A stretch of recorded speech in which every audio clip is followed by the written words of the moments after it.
Good afternoon, fellow Toastmasters and dear guests in this amazing afternoon. Welcome to Elevate. Last session it was Ignite, and today we are elevating the bar.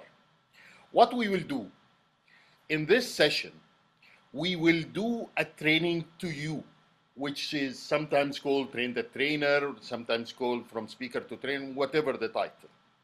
What we will do the thing in front of you, you will do the exercise, then we will explain what is behind the scene.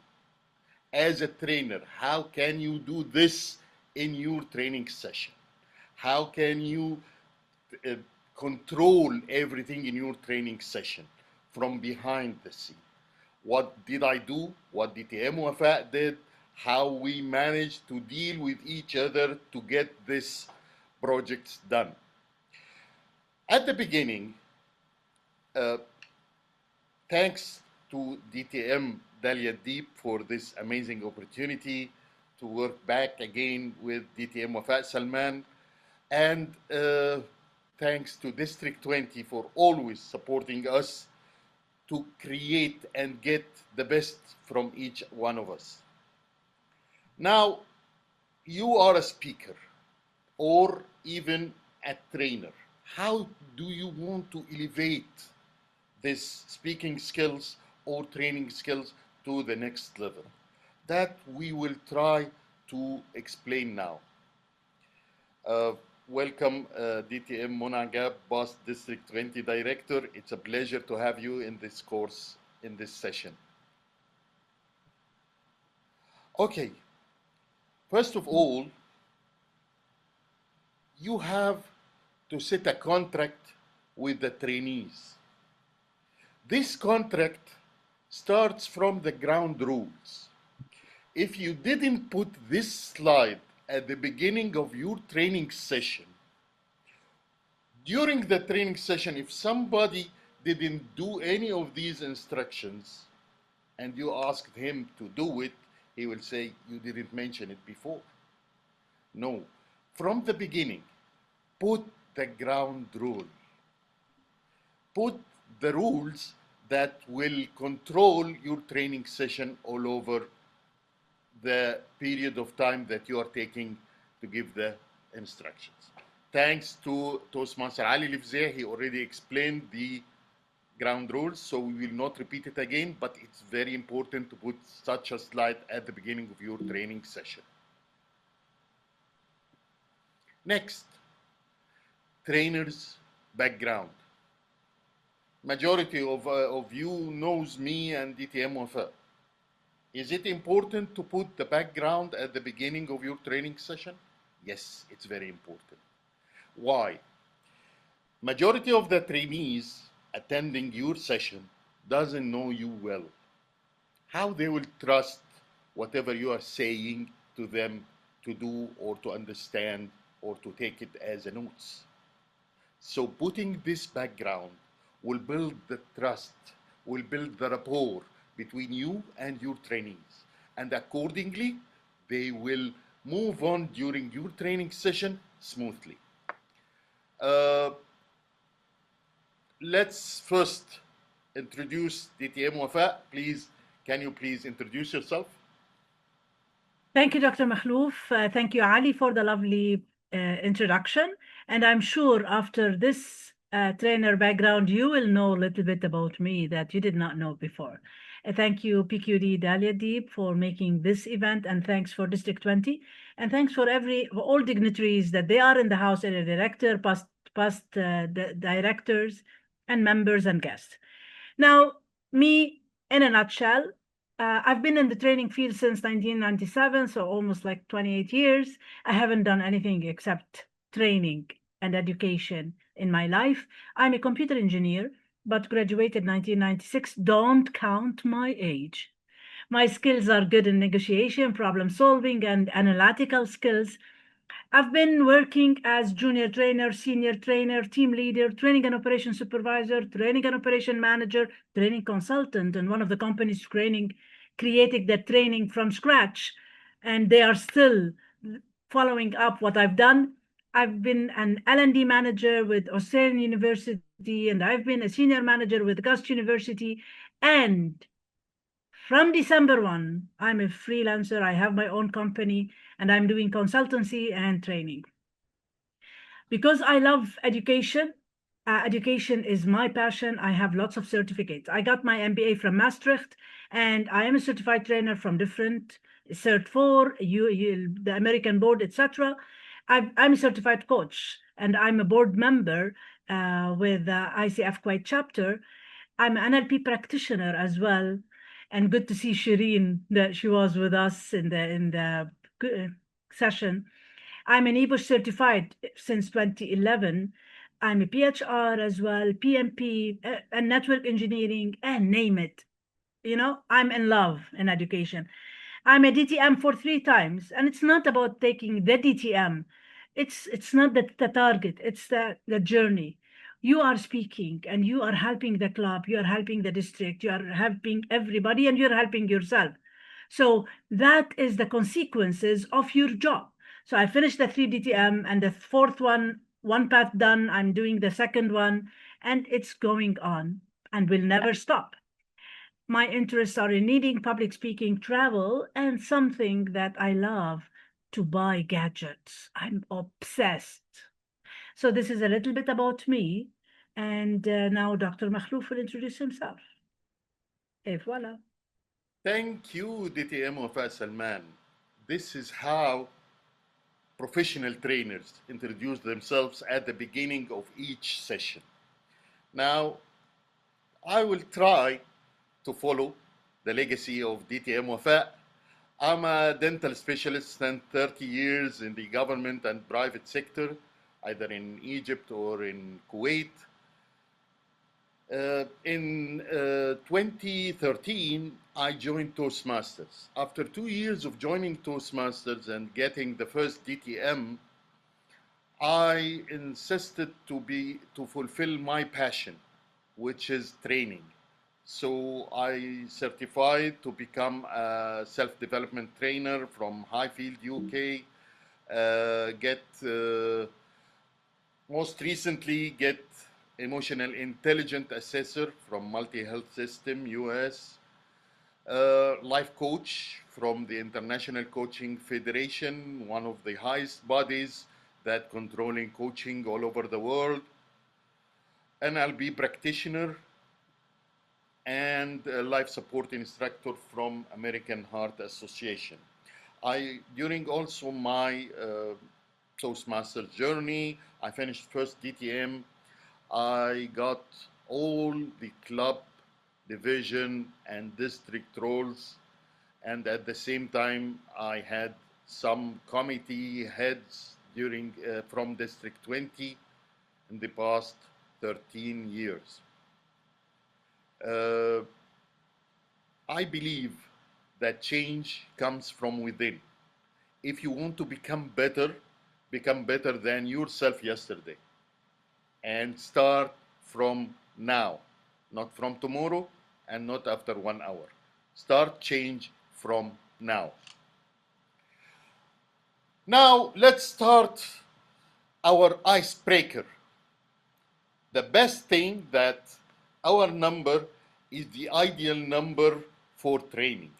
So, I want every one of you to share one rose and one thorn, one rose and one thorn from your Toastmaster journey. If you can open your mic and share it with us, that would be great. If you can't, please share it through the chat box. Who will start?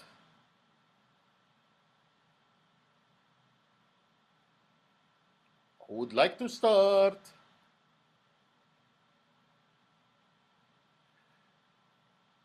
I love to hear from DTM Mona Gab. If you can open your mic, that would be great, DTM Mona.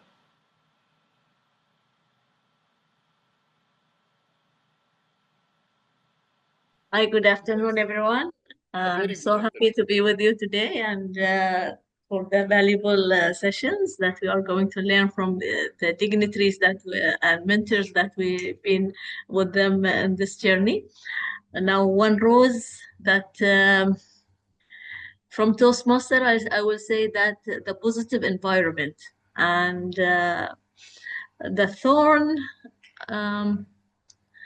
the challenges that you can face, and how can I put it in these words? Let us say that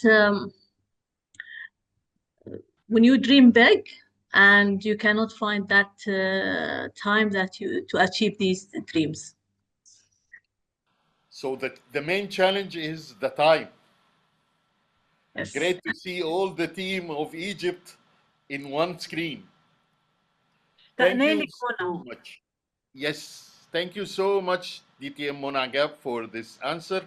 Who would like to add one more? The area director Sahar, please. Yes, this is area director Dr. Sahar, and the rose is the support of the mentor support for young Toastmasters to be leaders. This is a very beautiful rose. Thorn, my journey is very short to talk about thorn now, but then I'm expecting that I will face challenges the more I go to the step upper. I'm afraid. Yani, people are encouraging me to go up, but I'm afraid of thorn that will meet me because challenges is bigger than my history. Wow, wow, wow. Thank you to AD Dr. Sahar. Who would like to add? For Shireen, for Coach Shireen and Dr. Khalil, they can speak about their work or their Yes, own. doctor, me wants to share Yes. to share some. Yes, please. Yes, I'm Mohammed Sakut. The rose is yes the journey of learning. Yes, Yes. and yeah, it is the rose in my Toastmaster journey. Great. But yes, and the turn is, I will be honest with all, it is a conflict between memberships without nothing. Okay. Very good answer. Thank you, AD Muhammad Saqut. Yes. Who would like to share a rose and a thorn in his work or in his own life or in Toastmasters? Can I, Dr. Yes, Makhluf? Shireen, of course, please. Yes, Coach okay. Shireen. Yeah, okay. I'll talk generally about a rose and a thorn in my career and during Toastmasters as well. So a rose is, I'm a person who really likes to grow. I'm really passionate and I'm obsessed about learning and growing myself and growing the people even around me. So the rose is that the Toastmasters have offered me actually a great opportunity to learn and grow and to learn from people and also share my experience with other people. It's the network, the environment itself, the vibes, the safe space to learn without being judged. For the thorn is, and actually this is happening during any growing cycle or growth cycle, it's facing your own fears, meeting with the demons that lives inside you. Yes, and this is actually where real growth happen when you are able to face them and accept that they are there, shake hands with them. The growth will happen. It's not about dismissing or neglecting or denying that there is fear. No, fear is there. And I give the example of the fear of speaking in front of people. We all face it all the time. And I can't say that by experience it will go. No, it will happen. It will still be there. So facing this and accepting that this is there, it's one of the thorns, but if we flip the paper, we will find another message, which is, this is how you will grow. Thank you. That was my... Thank you so much, Coach Shireen. Thank you, for Dr. you. Mahlouf. Thank you so much. Doctor, you have, there is Ali raising his hand, and there are two people who wrote on the chat. Let's read Maricel, then Yes. we will go to Ali. Yeah, I just wanted to read the chat. Yeah, then. Okay. The Rose, our warm, supportive environment and equal opportunities in Toastmasters where everyone wants each other to succeed. Wow. Thorns, challenge in balancing. Yes, challenge in balancing our Toastmasters commitment with other life priorities. It's really a challenge for majority of us. Thank you, Maricel. Thomas, those are the highlights, success, things that went well or what you are proud of in your Toastmaster journey. Thorns are the difficulties, yes, obstacles, struggles, or areas where things didn't go as hoped. Yes, thank you. Let's hear from the Kate. Can you speak? Then we will go to Shazia. Kate. Yeah. Hi, this is Toastmaster Kat, and I'm stationed in Bahrain. Yes. So, yeah, it's really wonderful to share the roses and the thorns on my Toastmasters journey. There will be, let's say, 80% of the roses and just 20% of the thorns, especially if you're really into public speaking and you will enjoy the journey of Toastmasters. So, let me start off with the platform. So, Toastmaster is a safe place to practice. So every time we have our Toastmaster meeting, you will unleash a better portion of yourself by getting to learn from each other. And when a new member will join and deliver his or her speech, eventually you will open more threshold of learning. So throughout my journey in Toastmaster, there's a lot of let's say open doors or open avenues, open horizon that gives you inspiration to move forward.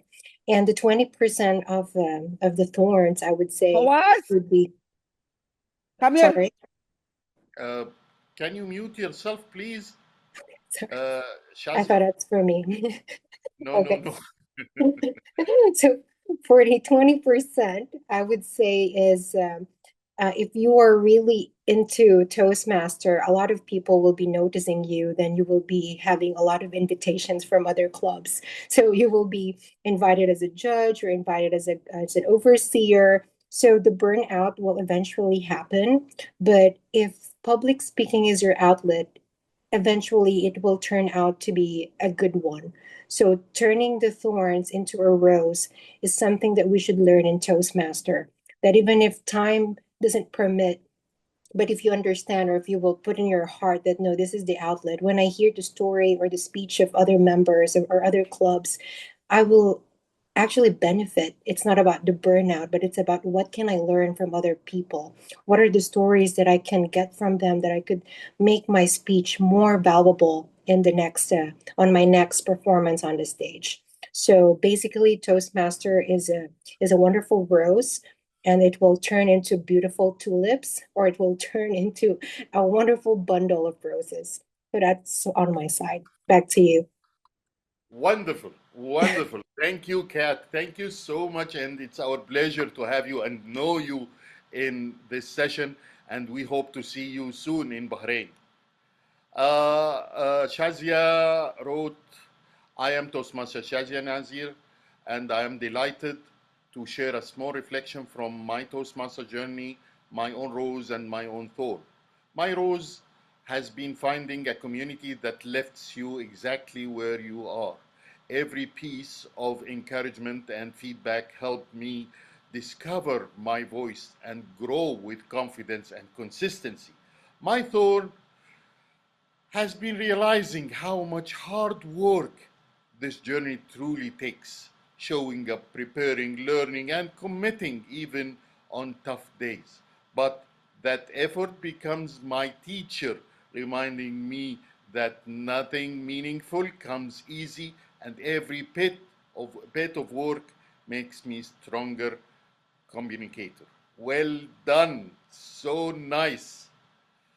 Maria, My rose right now was the thorn before, dealing with different personalities, cultural backgrounds, and now building a harmonious relationship where I found my second family, sharing up, down and downs, growing together. Such an amazing platform. Wow, wow. Thank you. Somebody didn't speak till now. Dr. Khalil Faris, can you share with us one rose and one thorn in your life? Good time, everybody. Actually, I'm not a Toastmaster Not member. at all. Yeah.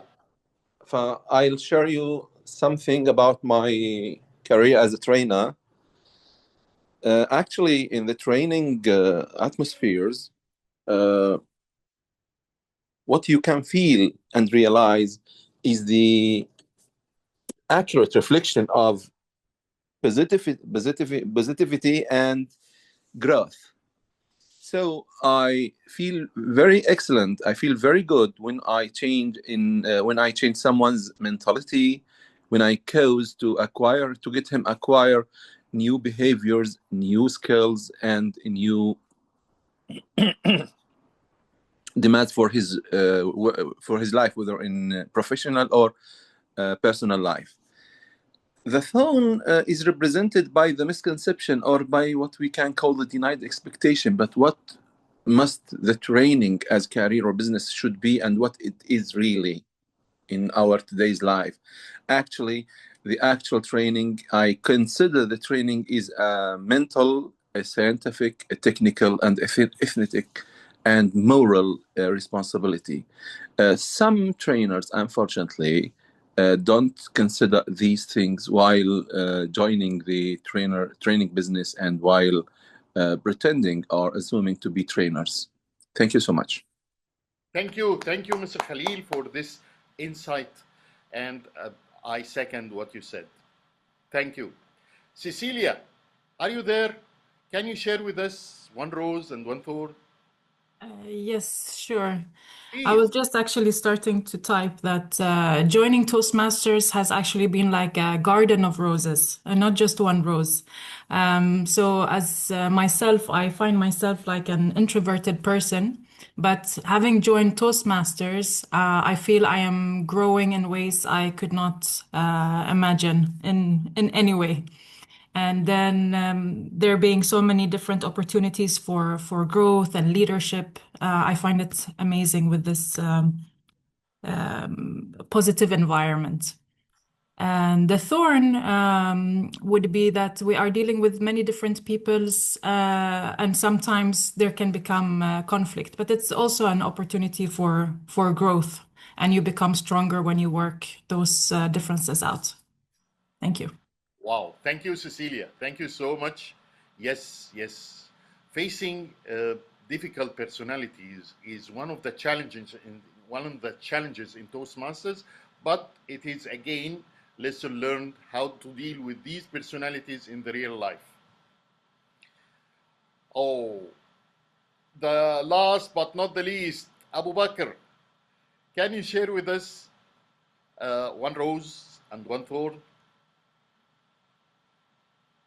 Abu Bakr.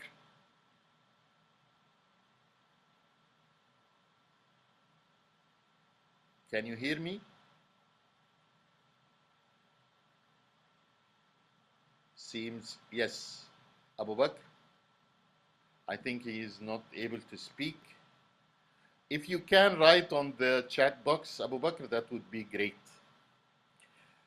Now, what did you feel after finishing the yes. Okay, Abu Bakr, no problem. How did you feel as a trainee after finishing this icebreaker? How did you feel? Write on the chat box.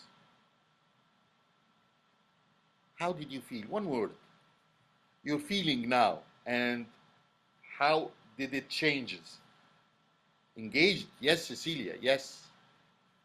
Heard, relax, connected with each other. Yes. Oh, sorry, Ali. you didn't answer the question. Would you like to share with us your rose and thorn? Yeah, very shortly. You would Yes, give a please. speech in Toastmasters and you'd be surprised that your audience is actually like a community of intellectuals. They all have their own fields of life and they're really advanced in their careers. And you would think you're just speaking on the street. No, it's actually different. There are people who have certain positions and certain jobs, and you get to interact with those people. That's the positive thing. As for the thorn, basically, I would say after some time, like a year or so, you would find yourself like hitting a wall, like you're not improving much. You got the initial rush, but now you're working on the details. And it can be pretty challenging to measure those improvements. That's it. Yes. Yes, Ali. Thank you very much. But I will tell you, Toastmasters is like an ocean.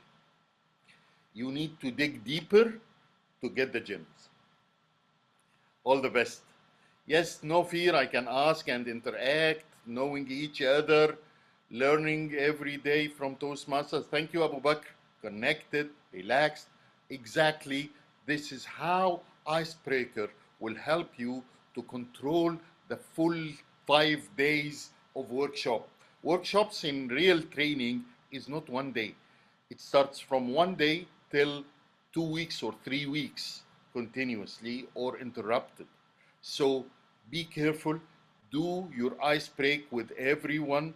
Take your time in ice breaking because this will help you move on during your whole sessions. Now, I will give the control to DTM Wafa to give us the objectives of this meeting. Thank you so much, DTM Makhlouf. Now, regarding the objective for this meeting, we will talk about what are the instructional methods that you can use and when to know to use what. We will talk about what are the facilitation technique and how to use them and how to choose the right one as well, how to manage different types of learners, how to apply management skill like the control of who's raising hand, who's talking, etc. And we will talk how to do discussion and energizer, hands-on, everything. It will be in practical. And last, how to handle a face-to-face training challenges with confidence if there is sometimes question, etc., and dealing with difficult people. Now, let's start by the principles of adult learning. When we are usually in Toastmasters, if we are doing training, we are doing training for above 18. It means it's called adult. And adults, they learn in a different way. First, they learn by doing. They don't learn by talking. So the theory should be less, the practical should be more. Second, they have 5 senses. So use their eyes, ears, mouth for discussion, eyes for watching videos, ears for talking, and hands for doing anything. And sometimes in some workshops, we can use smell. Now, the adults as well learn by when they are ready. If they are ready to that learning, they will not learn. Because they're not forced to learn. They're not supposed to them. They learn because they want to learn. So if they are not ready, they will not learn. And they learn the most important thing when adults connect together or go to workshops is to make connections. They will know each other, where they work, what they like, what they don't like. So connections is more important than the actual learning, actually, for the adults. Adults learn one thing at a time. Do you remember in school, we used to have math, science, Arabic, English in the same day, 4 or 5 subjects. When we were kids, we have the ability. But now in the university, you may have 1 subject per day.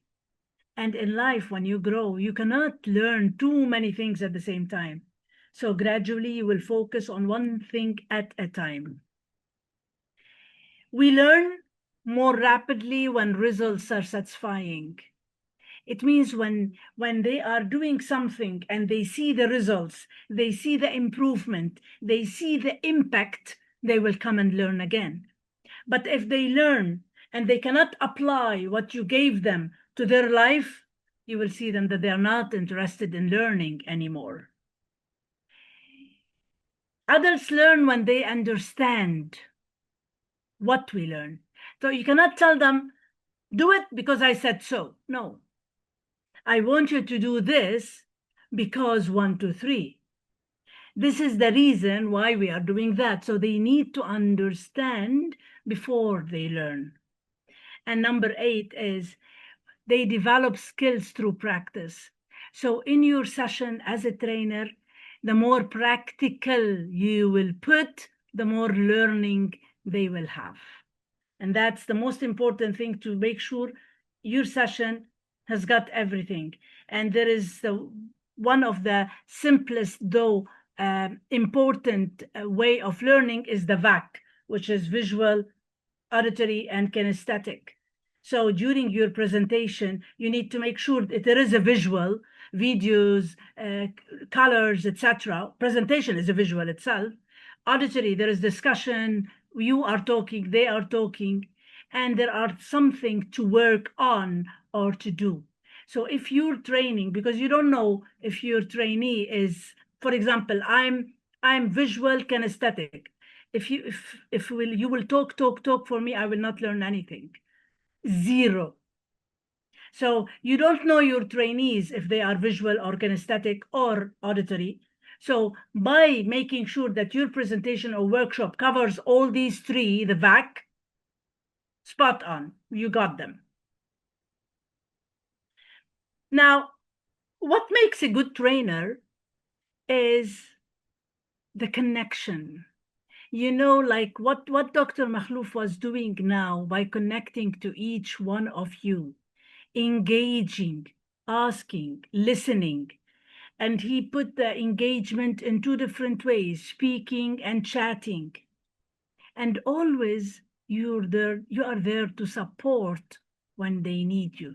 So connect with them, engage every since and then more often, and support them when they need you. Be approachable as a trainer. And that will create a respective, motivated, and involved when you do this. Because at the end, they want to come up with an experience and practical way. They need to apply what they are learning at their work. And because of this, companies, they pay for their employees to enhance their skills, elevate their skills, be a better version of themselves. So they need to apply. You make sure that your workshop is of application more than theory. Okay? Now, please scan the code from your mobile. And I want you to tell me what are the good characteristics of a trainer. And then when you scan it, I will share the screen of the Padlet so we can see it all.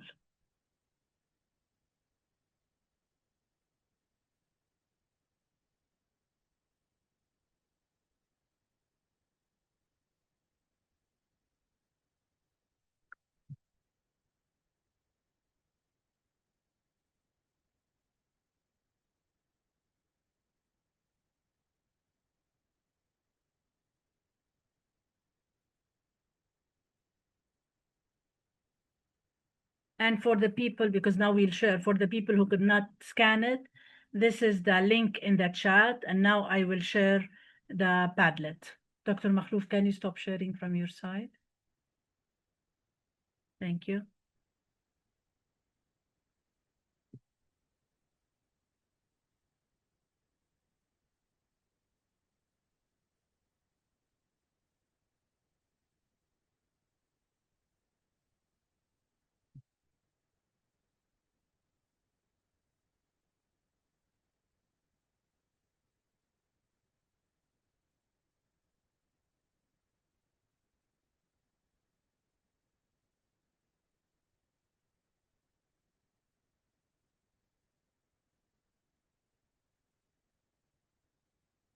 Can you see my screen? Very good. So provides a comprehensive method. Okay. Skillful, professional, good communicator. Yes.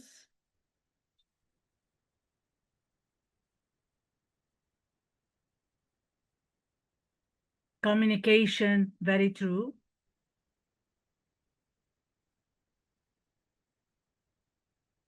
If you cannot scan it, just click on the link in the chat. Shazia, patient, listening well, amazing.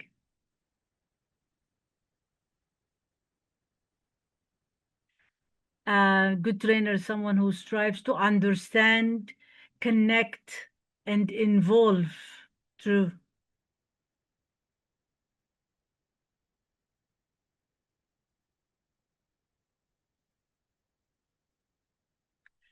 Makes training be involved, yes. Supported, yes. Use visual, auditory, kinesthetic, yes. And cater to different learning. Amazing.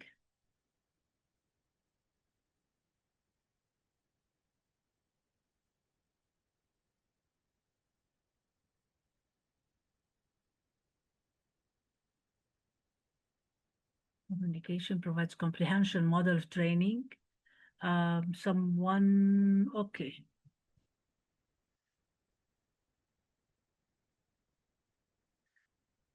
So approachable, yes, very true. Approachable. Comprehensive model, great. So thank you very much for sharing your insights on this. And let's now go back to the presentation to tell you from our side, what are the things that they make a good trainer. You mentioned few of them, and let's continue the rest. First, a good trainer, sensitive to culture.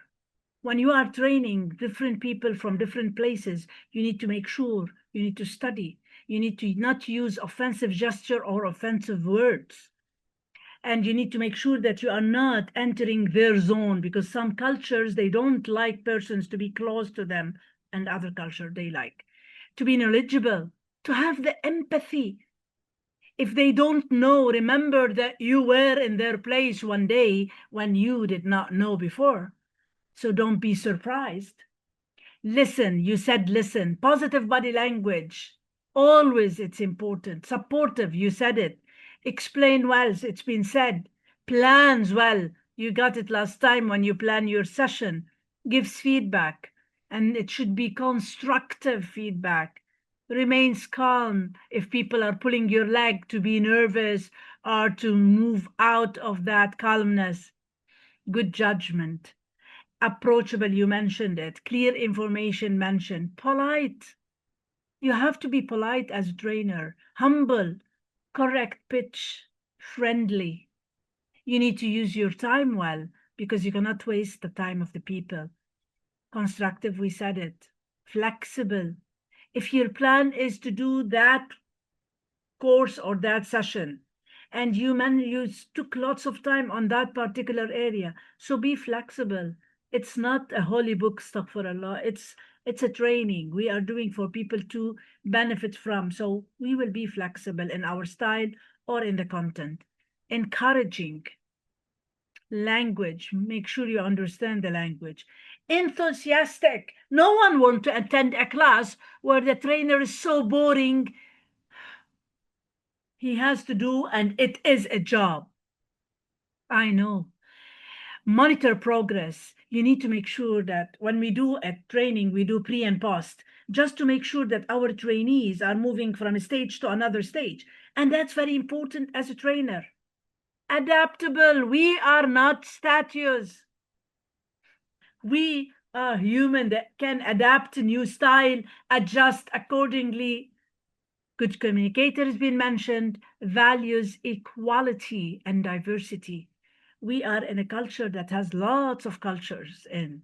So we need to understand, respect diversity, and make sure we are values equality. We are not biased in the classroom.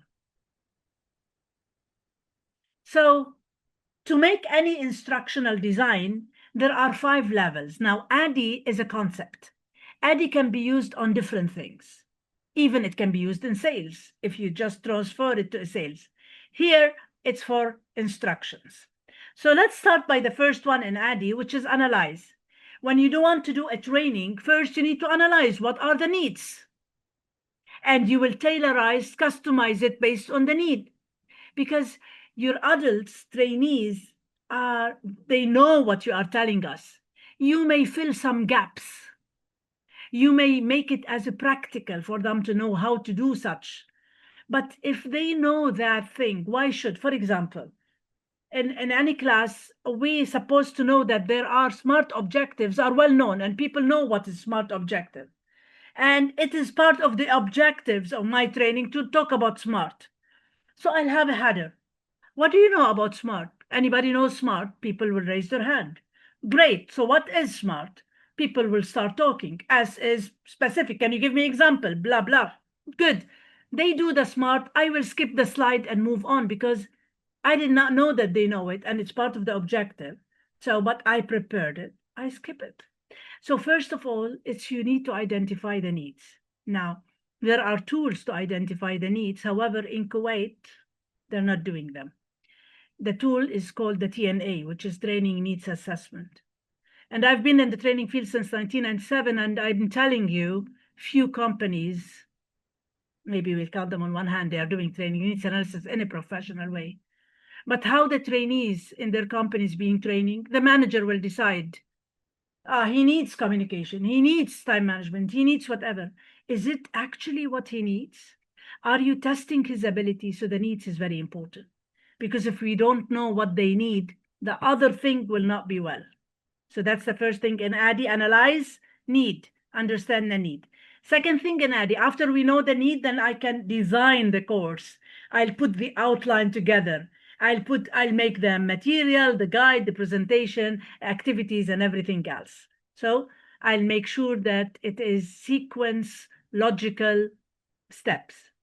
So needs, design, and then develop. I'll start working on the material after putting the skeleton. What are the outlines? What are the things I need to do? Then I'll start building the material itself and making it handouts, presentation, guides, etc. And then I'll do the training. Then it is the actual training in the class, online, depends on your platform that you're doing the training. The lastly is to evaluate. After the training, the trainer will evaluate the trainees, their attitude, their attendance, the post-assessment and whatever, and the trainees will evaluate the knowledge, the trainer, etc. So the evaluation is a mutual between two parts at the end. Now, here, very important point I want to emphasize. Please. That without understanding the needs at the beginning, we may deliver the best course ever we did, but the evaluation will not be satisfying because we didn't fulfill the needs of the trainees or the needs of the company that hire us to give this training. Absolutely. Absolutely. Thank you, Doctor, for your, and if you feel anything while I'm talking and you feel you want to step in, please step in, because me and you, we need to give the benefit, most benefit for the group of people that are here with us. Okay, so that's the ADDIE, and let's revise. ADDIE is what? Analyze, design, develop, implement, and evaluate. So remember ADDIE. Now, and this is to make sure to prove for you that learning is not lecturing. Lecturing is part of learning. Like what I'm doing now, I'm lecturing, I'm talking. There is part of the training is lecturing, but if that part will goes more than what it should be percentage-wise, people retention will be only 5% because you will forget what the other person said. If you let them to read a case study or whatever, so the learning can be 10% retention. If you let them watch a video, learning will be 20%. If they demonstrate, if you demonstrate in front of them and they see you how you are doing it, 30%. Now here it comes the untraditional and team active retention. When we start group discussion, breakout room or groups in classroom, we'll make a case, put a scenario, and let's discuss and come with lots of ideas. Learning can be 50%.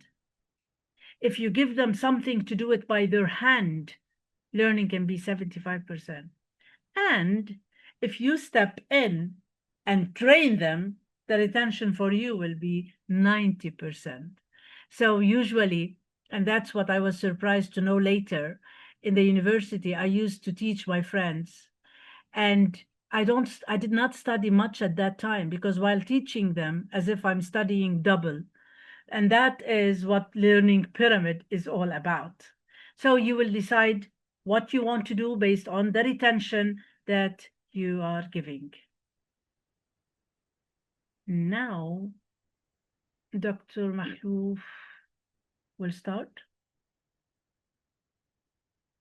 Me? Okay, fine. So what are the instructional methods? Now, instructional at the end, it's a way structured how to deliver our training.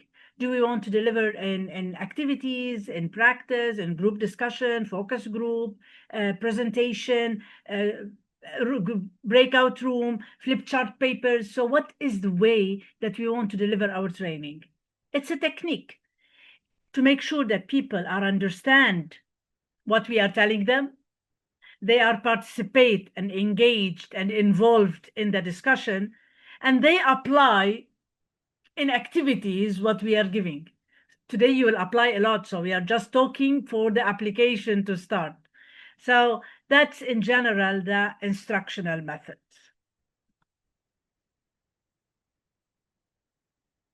You're muted. Yes, thank you, DTM Wafa. I love to hear from you this section because you are the most expert person here to deliver such a topic. Now, there is different instructional methods. Lecture, as DTM Wafa said, discussion, as we did at the beginning of this session, demonstration, if I will do something in front of you and ask you to do it again, or case study, like what we will do soon.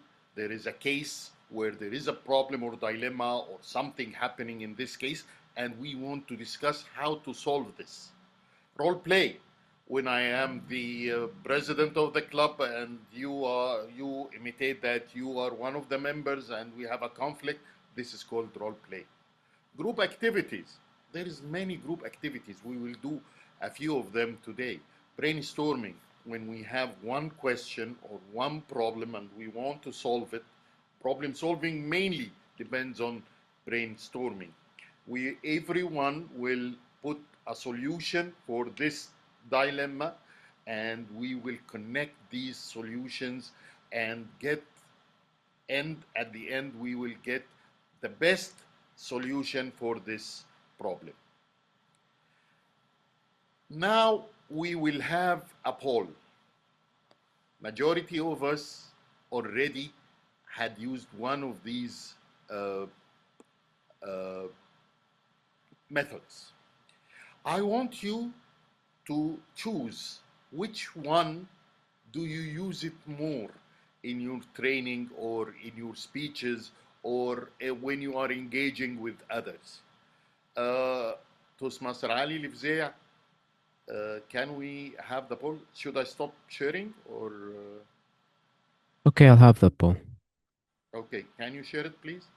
Yes. Please choose one of these methods that you use it a lot.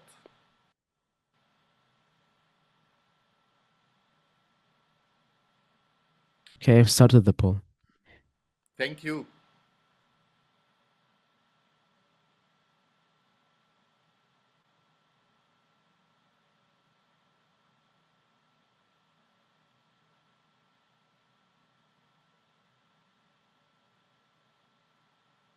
Yes, 9, more.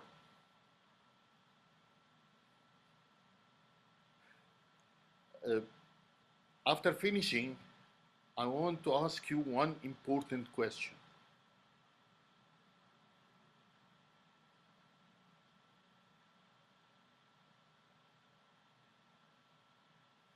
Still, there is two didn't answer. Please answer. I think this is me and you, Wafa. So we can end the poll. The highest is discussion. You use discussion, 42%, and then role play, 25%, then demonstration, 17%, case study, 8%, and 8% for lecturing. My question, and please answer it on the chat box, yes or no. Lecture is bad or good? Yes, no, bad, good. Right, bad or good? Lecturing is bad or good? Depends. Bad, good. Good. Good if needed. Good. Wow, good. Very nice. Again, these 5 ways, not always, excellent DTM Mona. These 5 ways of delivering the training, you should use 5 of them if possible. Nothing is bad. Good, but excellent. Nothing is bad and nothing is good. Lecturing, you need it when you are explaining a new topic for your trainees. You have to lecture them. Then discuss what you lecture. And we will speak about that now. Thank you for the poll. Toastmaster Ali, you are doing amazing work. And now, why do we use lecturing and how the best way to use lecturing? As we see, DTM Wafa was lecturing us in the past part. It was short, not exceeding 10 minutes, structured, well explained, and it's a new concept to all of us. So all of us were doing like that because we don't know it. We need to learn more about it. So lecture is the best way to deliver such topic.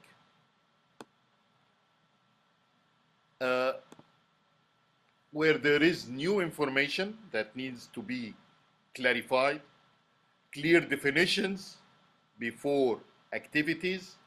If we have an activity like the poll, we have to lecture and explain exactly what the trainees will do. We don't want to confuse them.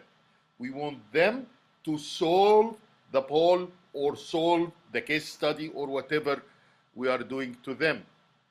Simple explanation of a model or framework. Again, we are not here in a university.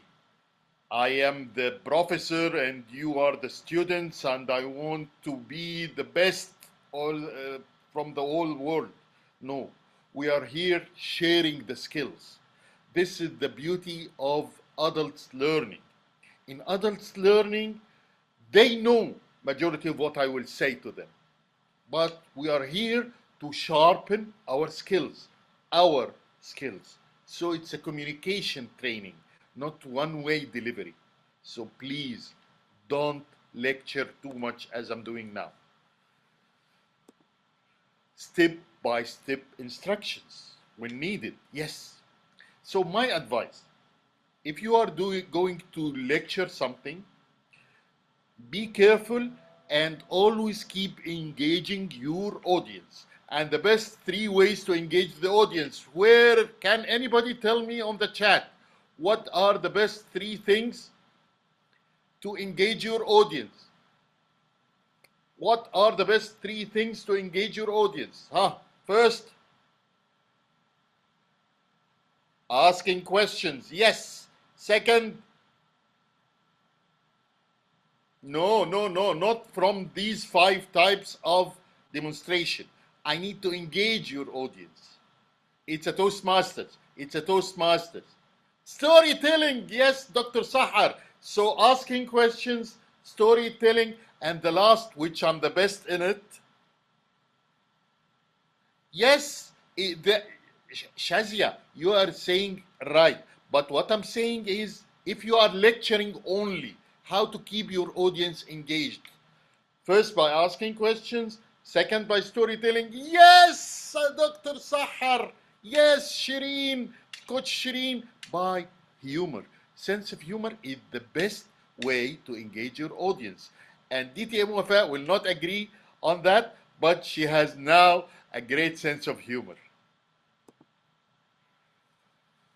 Now let's move to the next type of delivering your training session. A discussion where we discussed something. I ask a question or give you something. Yes, Maricel, emotions are, sorry, I have to read what Maricel wrote. Emotions are the conduct for memorizing new information. Yes, we have sense of humor as Egyptians. It's built in. Can anybody read what discussions mean? Ali, I love your way of reading. Can you please read it for me? From the chat box? Yes, please. Okay.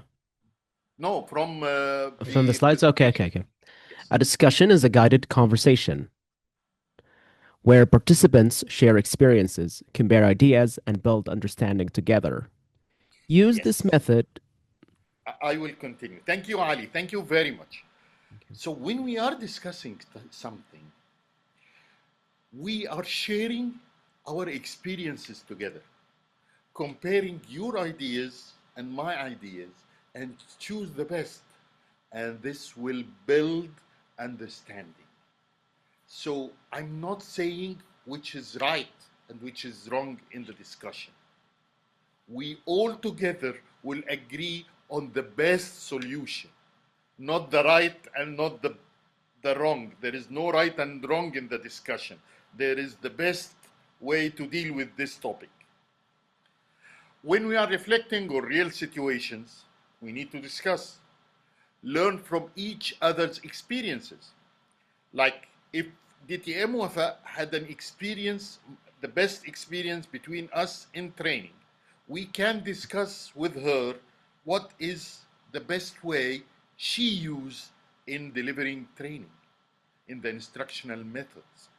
So she will share, we will share from our own experiences and get the best point of view, explore multiple point of views, understand challenges and solutions, identify best practices, which is the best way to learn by learning the best practices in this situation.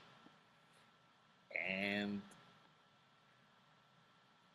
sorry, the chat is on the connect theory to real life. So after having a theory, discuss it with the participants. So they will bring it to life by sharing their experiences according to the theory you are explaining. Try always, after lecturing, asking questions and discuss what you said with the audience. Now we will learn more from DTM Wafa about other ways of instructional methods. DTM Wafa.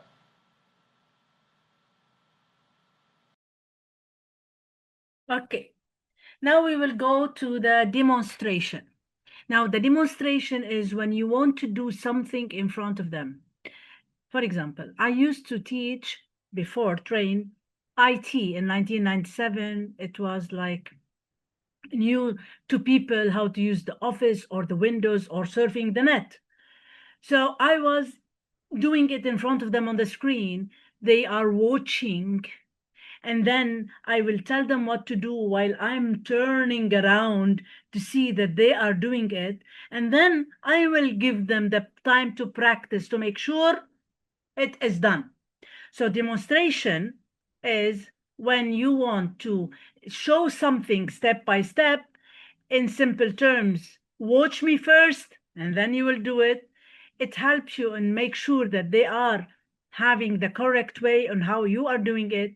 And especially when, for example, the oil sector, definitely they will demonstrate, because what they will do is very dangerous. If anything went wrong, so they will demonstrate how to use the gas, how to use whatever, and then they will be with them while they are doing it, and then they can do it by themselves to reduce mistakes and build confidence, because that's what they want to see. And it's a way to make faster a way of learning. Now, let's stop sharing, and I will share a way of how to do the just a minute.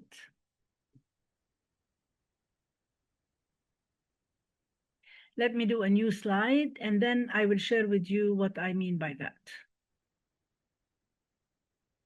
If you want to install a video in your slides, okay? So let me share my screen.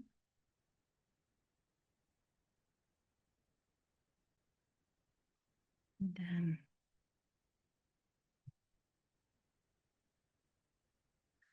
so if you want to install a video, first you will download the video, and this is all in my training. I will say never ever put a link of the video in your slide, because the link will take you to the YouTube or to whatever, and then you can be embarrassed sometimes with some ads, or sometimes there is no net in a way or another. So make sure you're downloaded your video and you're embedded your video inside your slide. That's a no way with me. You have to do that as a trainee in my class as Train the Trainer.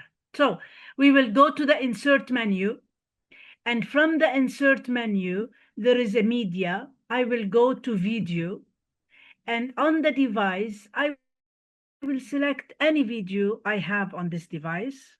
Let's say the speech that Obama did, for example, whatever is the video is. So I will open the video in that way.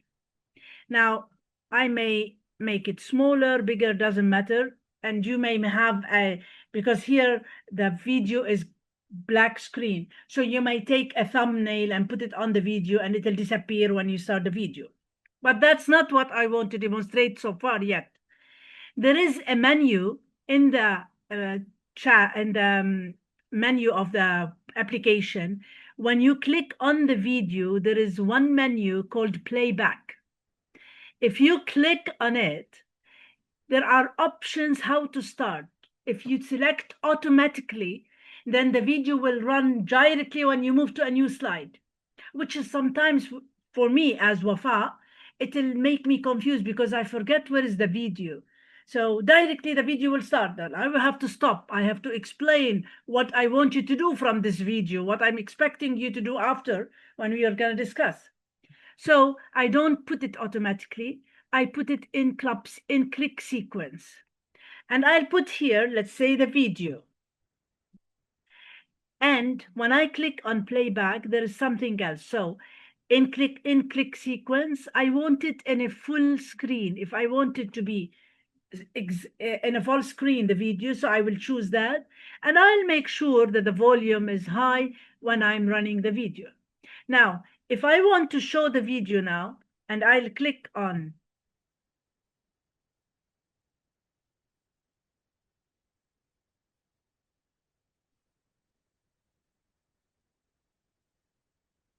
okay. Yeah. So now I will make the full screen.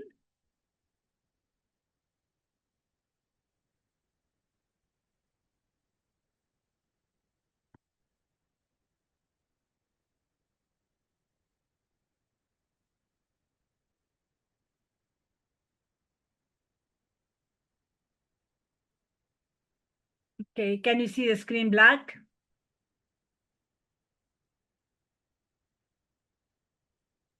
Nakhlu?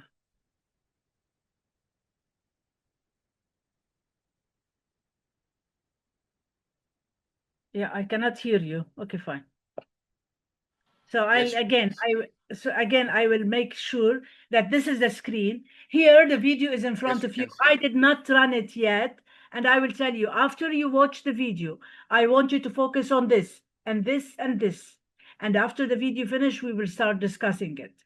So I explain without, that's what's called in click sequence, not automatically. If it is automatically, it will directly run without me telling you what I want you to do. And then when I click on the screen, directly the video will run on a full screen, on whatever, with the voice, etc. So by that, you can go back to share your screen, Dr. Mahlouf.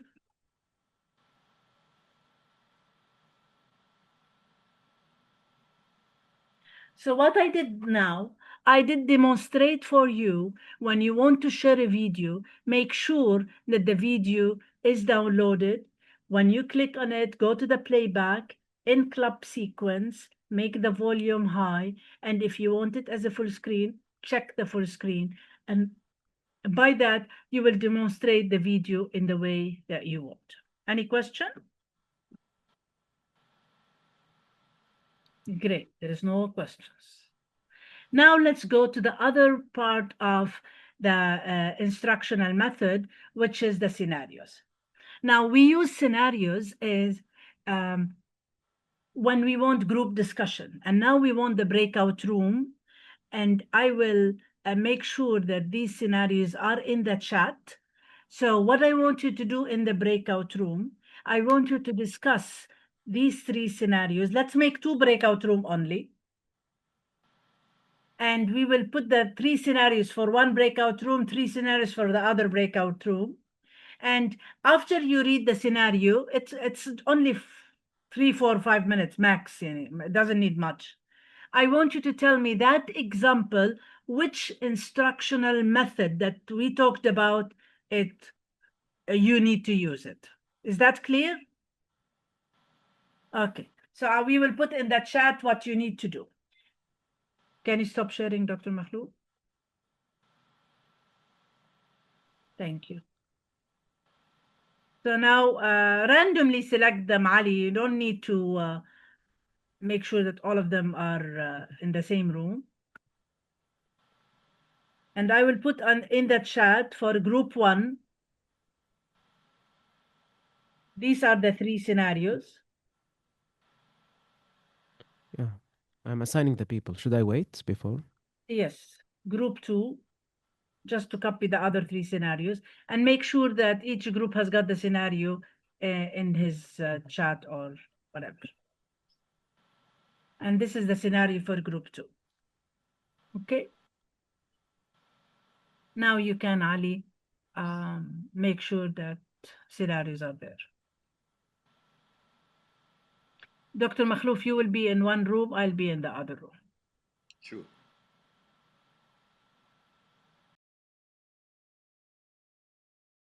Ask them to come back. Yeah, I closed the room. They'll be back in 7 seconds, 6. Yeah. I I followed the 5 minutes. Yeah, I was timing the room. Very good. Thank you. Thank you, Ali. Okay, no problem.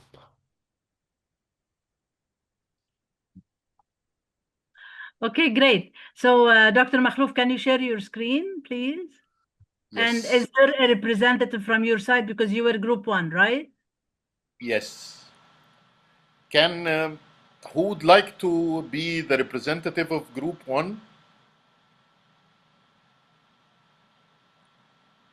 Go to the first slide. That's the other one. Okay. Yes.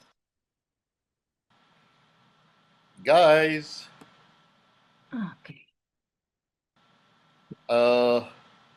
who would like to give the solutions, at least for the first 2 that we discussed?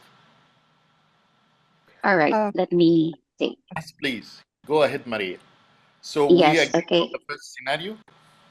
Yes, for the first scenario, what we have agreed is we have to conduct first a lecture wherein we're going to explain to the officers or the members what is the agenda, the purpose of the meeting, the time frame and all. And then afterwards, we can have a discussion among the group to to share or to hear their ideas, insights, and inputs for a healthy discussion about a subject. What about the second scenario? The second one is, I believe we need to have a one-on-one approach of the member. What is the reason? What is the possible root cause why he or she is still hesitant to join the club? So by that, maybe the VP membership could conduct a case study to seek what will be the possible solutions to resolve this recurring issue about the guest, why still he or she not convinced to join the club. It is Case as well. study? When you I start, Dr. Makhlouf, when you start Maria, you start that we need to know, he need to ask, etc. And when you said that what is the instructional design when we start talking together and listening to each other? Yeah, for the first scenario, the instructional method we applied is the So, lecture first, lecture and then first, but for the attendance yes, the meeting, it's discussion. We will start discussing, and if needed, we will make a case study. But the discussion, the case study could be part of the discussion. So it's we will start to talk to each other. yeah, Okay. definitely. Yes. So let's go to the third one, the VPPR. Not this slide, Dr. Makhlouf. the previous. Time didn't permit. We didn't discuss the third So one. let's discuss it now. The VPPR must create a simple plan to promote the club's open house using posters, WhatsApp groups, and social media. They need fresh ideas and input from officers. So it is what? Brainstorming. Absolutely. Yes, Cecilia, perfect. Well done. Great. So let's go now to the second one. Cecilia will be our representative. Cecilia, floor is yours. Yes, a member accepts meeting roles but cancels frequently. The VPE needs to hold a supported conversation that encourages commitment without discouraging the member. So we discussed that this would be role play would help in this scenario. Absolutely. And the second one, several members pay dues in different ways, cash, transfer, online. The treasurer must document all payments accurately and update the club ledger. And we said that demonstration, especially if he's new, the treasurer is new, then he would need a demonstration to show him or her how to do it accurately. And the third one, the SAA must set up the room, chairs, lectern, timer, lights, ballot, and contest forms. They also troubleshoot missing or broken equipment. So we said this would be a simulation or hands-on to show him what to do, or so that he can do it correctly. Thank you. Super. Thank you, Cecilia. Now, there are 3 more scenarios, but we will do them all together. Planning, a VP education is planning the pathway mentoring program. Here, what Maria was talking is that, which is the second one. So any VP education, you can make a case study, show them the pathway and how they will be mentored, etc. Because it's a case study. It's something that we've been doing and we will do. The second one is president handling a sensitive conflict between members. So here, several methods could be like Role play. Role play. Discussion, I believe. Discussion. Absolutely. So it's role play, facilitation, discussion, etc. And the last one, VPP are creating a social media calendar, and that could be demonstration or discussion and before the demonstration. Thank you so much. So by that, we applied the scenarios in a different way, and we applied what we have been talking in a different way.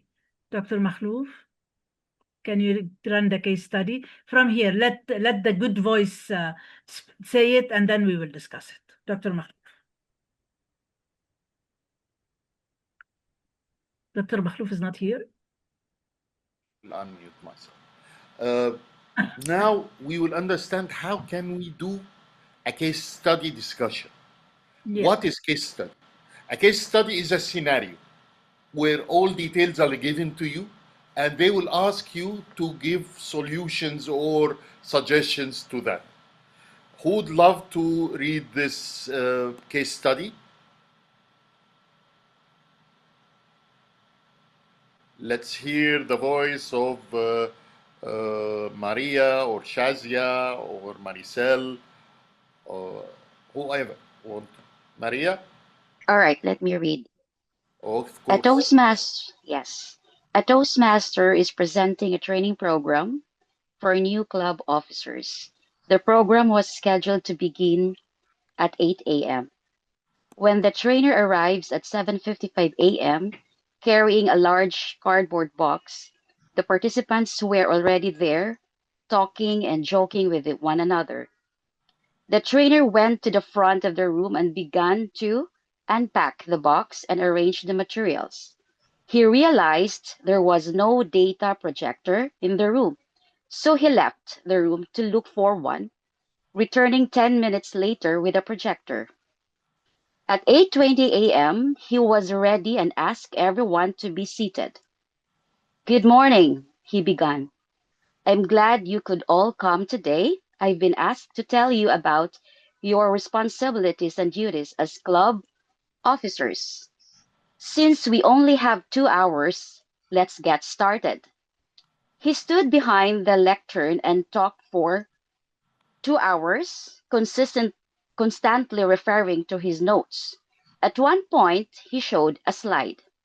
A participant sitting in the back raises a hand. "Excuse me, could you read what the slide says? We can't see it from back here." Later, the trainer shows a slide filled with a complicated diagram. Participants in the back must walk forward to view it clearly.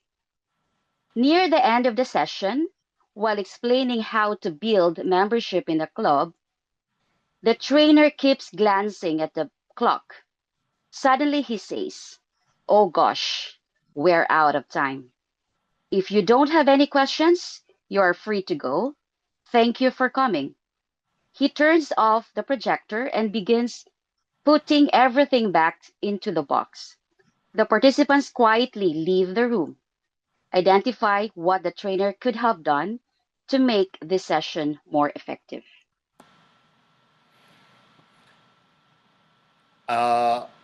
Now let's write on the chat box as fast as we can what the trainer could do to have a successful session.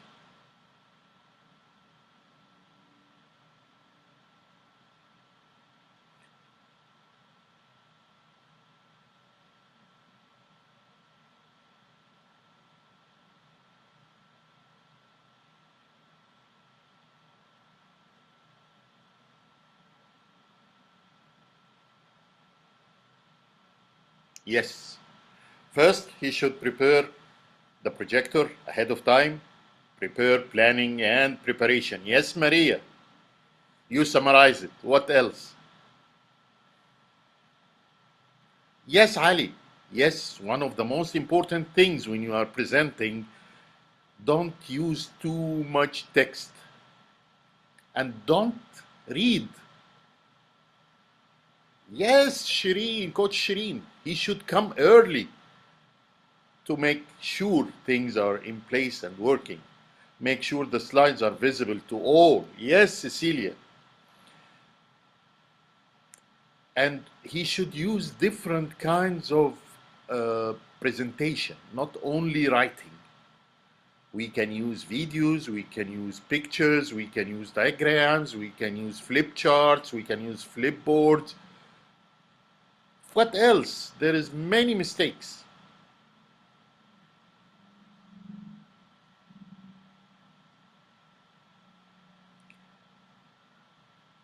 Prepare the room. No, I need to read what it's moving. He should be trained. Yes, Mona. He needs to be trained first. Prepare the room. Shazia, start on time. manage the environment, use readable fonts and uncluttered visual, use an engaging introduction, avoid lecturing, ensure slides are simple, visible, and designed for clarity. Wow!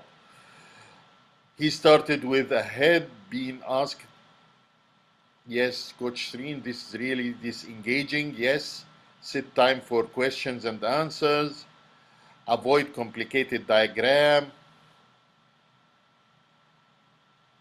require participant to walk forward, should have arrived earlier, at least half an hour before the lecture starts to set the up engagement with the students is a priority and ask questions, must be resourceful enough.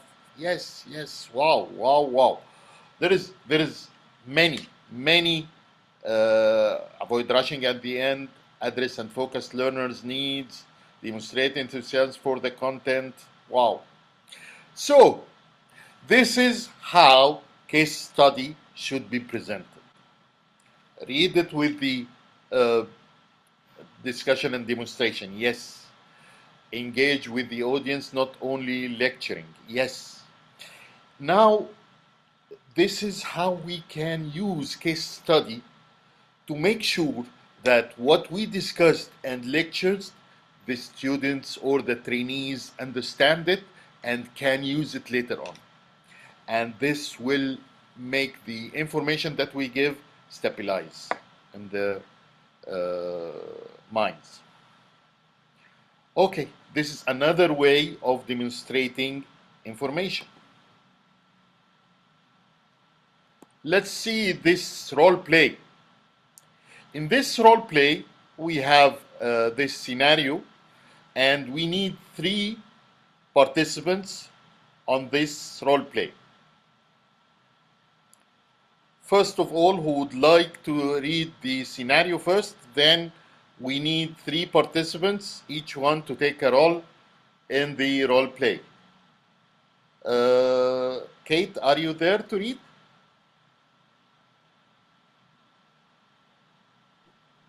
Yes, Please. Dr. McLuth. You want me to read the entire No. Tell due to limited time.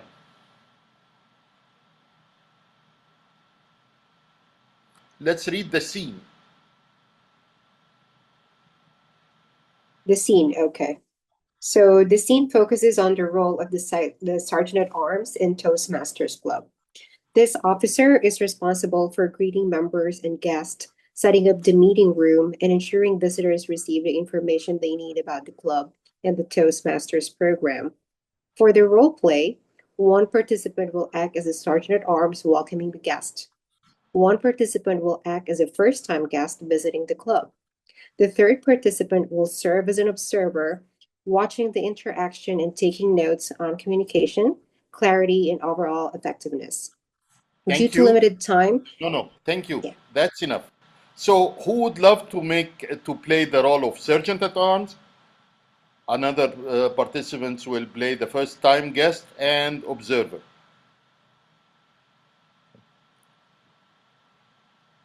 Yes. First role player, Sergeant at Arms. Do we have any Sergeant at Arms here? Toastmasters. He will read whatever written about the Sergeant at Arms role. He will just welcome the guest. I can read. Yes. Yes, Cecilia? Okay, so which one do you want me to read? No, you will not read anything. You will just play the role of Sergeant at Arms. Okay. Great. Who would like to be the guest?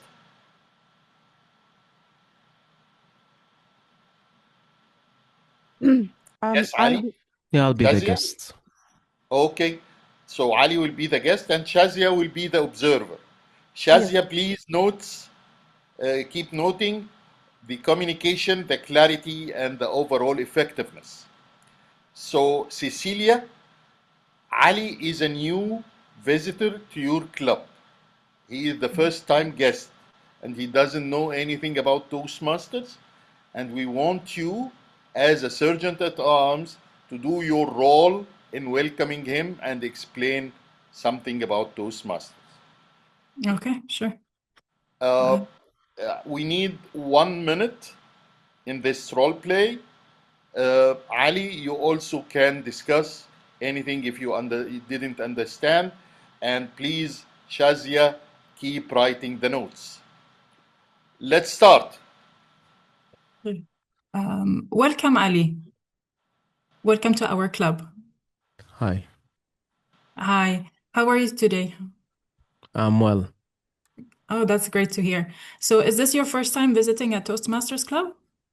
Yes, I don't know what do people this room. Sorry? I don't know people this room. They talk. I don't know what Okay. what Right. reason they talk. What about? Okay. So this is our Toastmasters Club, and here we help people with public speaking and leadership skills. And so people can talk about many different things here. What if a person speaking is good? What do to improve? To I'm improve? good. I'm good. How I improve Toastmaster? Well, that's a great question. Well, there are different ways to interact in our club. And even when you're speaking, you will get feedback on your speeches. And you can also have different kinds of roles inside the club, either in the executive committee or during the meeting. There are many ways that you can improve through Toastmasters. That sounds scary. Executive committee. What is this? So the executive committee is chosen for a year, and they're basically running the club. So we have the president, we have the vice president of education, we have vice president of PR, we have sergeant at arms like I am. I'm welcoming you to the club. We have secretary and treasurer. So we have different roles. That sounds nice. People taking care of me. I like this place. Thank Yes, you. absolutely. And you're most welcome. We're so happy to have you here with us today. I'll join you next time. Nice place. Yes, Wow. I hope you will enjoy. Inshallah. Big round of applause for Cecilia and Ali. Well done. Okay, let's hear from the observer. Absolutely. Let's hear what the observer has to share. Hello. Always great to get back. Yes. Thank you. As an observer, I saw how important the first impressions were. Now, how, first of all, she welcomed, she asked questions, she understood that he had difficulty in communication in English, and then she explained everything to him as simple as possible. She explained all the roles, how he can improve, and how this could benefit him. She spoke about the Toastmasters in general, how it's beneficial for you as for public speaking, and how you can improve. And she gave him the benefits of it, the overall benefits of being part of this thing. She explained the roles of everyone as well, and she was warm, welcoming, and clear as possible. She had clarity. Wow. If you want to give them, to give Cecilia 1 point of improvement, what it would be?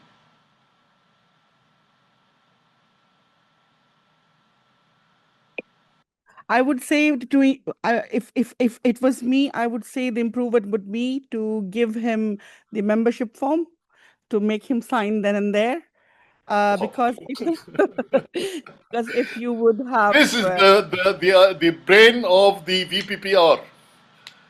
Wow. because if he sits on it, he might have more questions and might change up his mind. So I would have given him the form, made him comfortable, given him tea and coffee, and told him, please sit down and continue and fill the form.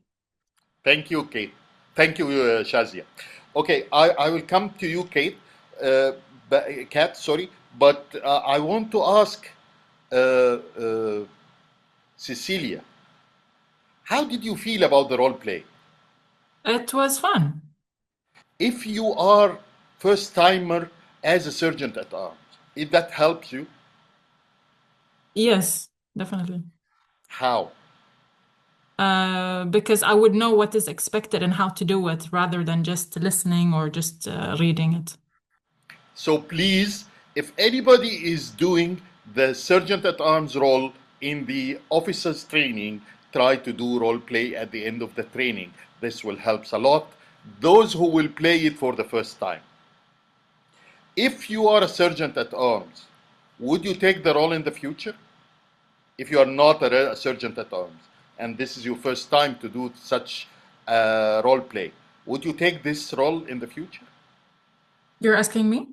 Yes, please. Yes, sure. Wow, excellent, excellent. Thank you, Cecilia. Thank Now you. let's move on to Kat.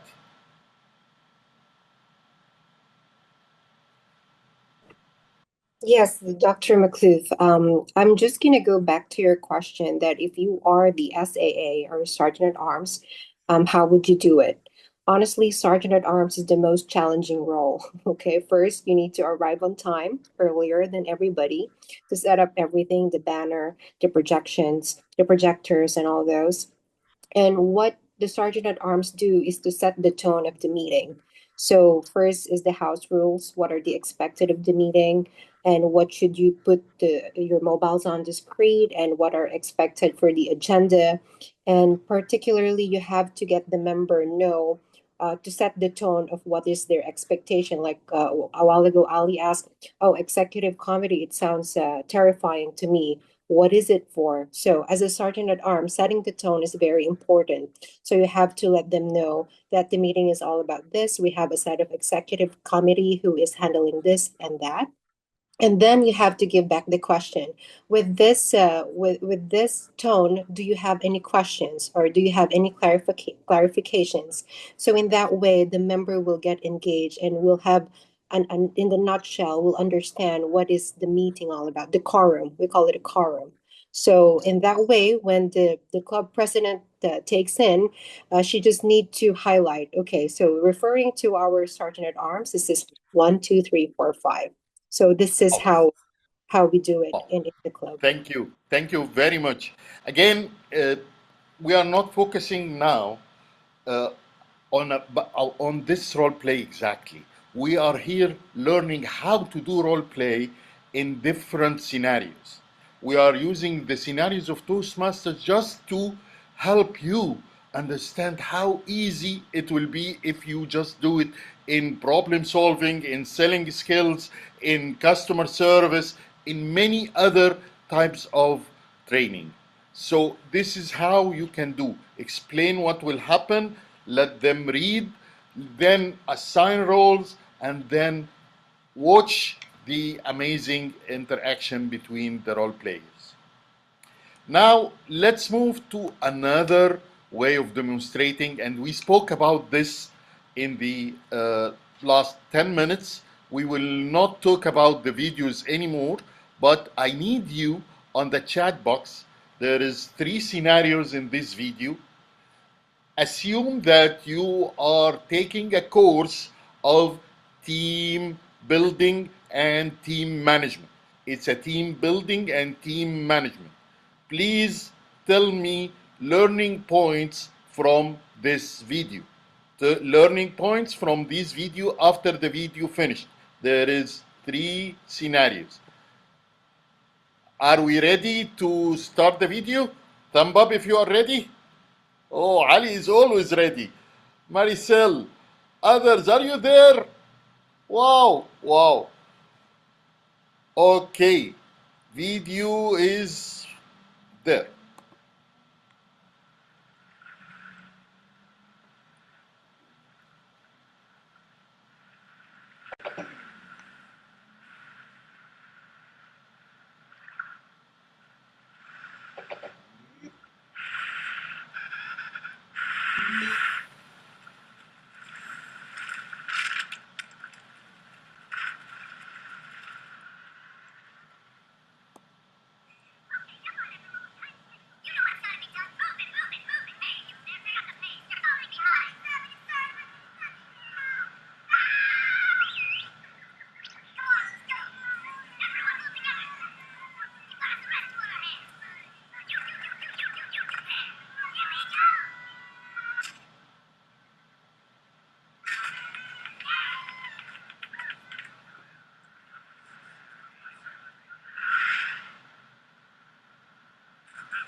Okay.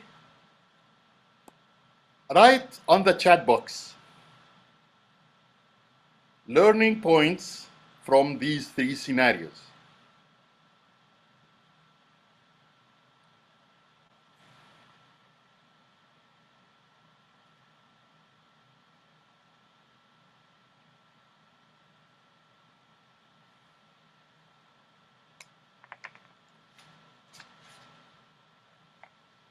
Yes, we are strong together. Communication is the key. Wow, wow, wow.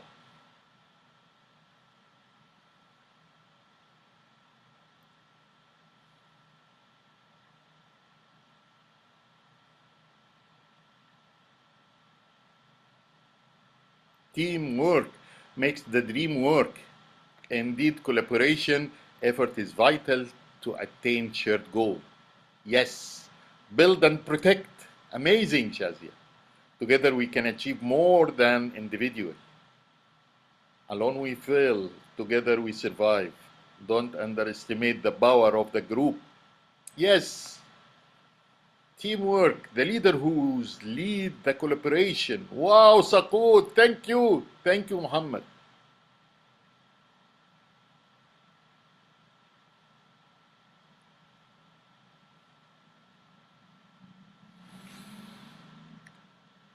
We race together against all odds. So, this is how we can put videos. It is not necessary to be a serious one. It can be animation, it can be animals, it can be humorous, but it should be in the topic that we are speaking about. It shouldn't be out of the topic. We don't want to confuse the trainees. We need to put it with a high quality in the best way as explained by DTM Wafa, and we should discuss the video after seeing it, not just showing the video and move to the next point. Why did you put the video? There is a reason that you put this video. We want to explain something, or we will build on it in our training session. So video is a tool to explain points, to build discussions, to create ideas, to help starting a new point. This is very, very important. It's a very effective tool, as we can see. Now, let's move on with DTM Wafa and the very important part of this training session. DTM Wafa. Yes, thank you, Dr. Mahlouf. Now, the facilitation technique are how we are doing, making sure that the training is applicable, the training is easy to understand or to apply. So there are practical tools like the Q&A, the surveys, pre and post. These are how we are applying this training in the workshop. It will manage group dynamics, keep participants engaged all the time, and it's amazing during the training session. Now, I want you to tell me what facilitation I did where all of you participate in it. In the chat put. What I did, and all of you start doing it. Discussion in the breakout room. But there is something you start typing. When?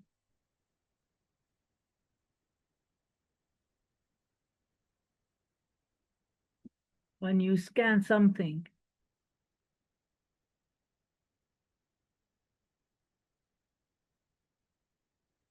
Absolutely. The poll, amazing. The poll is kind of facilitation. Thank you, Kath.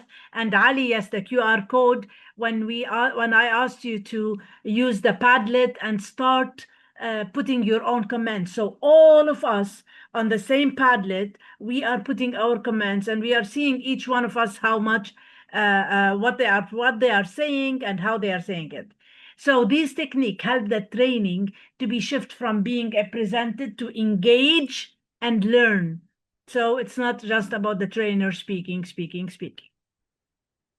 What are the facilitation technique? We will use them. They will build trust. So I trust you, I trust your words. You trust yourself that you can say and confront in front of other. It increase engagement. So all of us are engaged. It support different learning styles. The people who are auditory, the people who are visual, the people who are kinesthetic.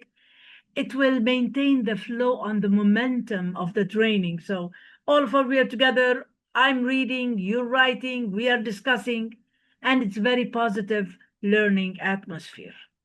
Now, from the facilitation, I put lots of facilitation technique that we can use them in the class. Definitely the questioning technique, which is me and Dr. Makhlouf was using from the beginning of the session, that's kind of facilitation. Active listening for the trainer. When the trainer, somebody asked, we will listen. Or when we are discussing, the trainer will listen and he may comment on what is said. Paraphrasing and summarizing, though we use it as coaches much. However, in the training, sometimes you will feel people that they are not hearing what the other person is saying. So whenever that person, great, to summarize, what Ali was saying is 1, 2, 3. Boom, we make sure that the information is being engraved in the mind of the attendees. Giving clear instructions, steps, these are facilitation. Do this, do that, follow this, follow this. Manage group discussion, group dynamics. Like if we make a breakout room or groups in the class, we need to make sure how we are managing the group, who will be the representative of group. We have to make sure that the group is working according to our plan, using body language, and that's one of the method that you can use. Energy management. Now, that's in the beginning of co-training with Dr. Makhlouf. His energy is so much high, mashallah. And I said, like, calm down. Like, we need to go up in a way. You are too much energized. I am energized, but my style is different. So we need to make sure that the energy management is applicable, that we do what we need to do without, sometimes we will be enthusiastic, but not all people can hold that enthusiasm. So as a trainer, you need to be balanced and handling challenges calmly. Lots of challenges. Sometimes the projector will not work. Sometimes the presentation will not work. Sometimes something is missing. Sometimes you spilled the coffee on something. Anything happen in the training workshop, you have to know that it's okay. It happens. It happens. That doesn't mean that you're not well prepared, but something happened. So be calm, see what is the backup plan, how you can measure success. One time I was, the video I tested and it didn't work whatsoever. So I have a backup plan, I have a case, I have a story, I have whatever. So we need to make sure that we are ready, even if something did not work. And some challenges, we'll talk about them when we have different types of attendees. I'll talk at them at the end.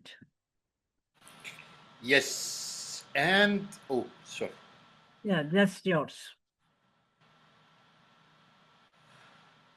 Common errors in training. Feeding too much or too little at one time. Giving too much information, like a mathematical teacher who start giving a lot of information and a lot of equations and nobody's understanding anything. Or you are speaking to masters in a topic like masters in neurolinguistics programming, and you are start explaining what is neurolinguistic programming. Who will listen to you? We are masters in that. Either you have to speak in the level of the audience, or telling without demonstrating. As we mentioned from the beginning, everything we will talk about, we will give you an example, or you will do something similar to what we learn. This is the best way of facilitating the training session. Lack of patience. As we said, we need to be active listener. If you lack of patience, you will not listen actively. You will not allow the participants to speak. You will not answer their questions, whatever number of questions they are giving, except if there is too much question that interfere with the fluency of the training session or makes other trainees feeling not understanding what's going on. Lack of preparation, and we mentioned that in the case study. Failure to build in feedback. Always keep, do you understand? Any questions? If we notice DTM Wafa, after each lecturing, she will always ask for feedback. Any questions, any comments, any feedback, any reflection? This will help you to put your hands on the hearts of the trainees. Are they there for you? Are they following you? Are they understand what you said? All failure to reduce tension. If there is a kind of tension happens, you have to control it. Failure to reduce the tension or control the tension will make you lose your training day. They will not follow you. Some of them will leave the session and go. These are common errors in training. I hope after what we said from the beginning, we will not reach this level. Can we have on the chat box anybody who has one or other error in his training, if he did so, in the chat box? Write one of the errors or no errors happened.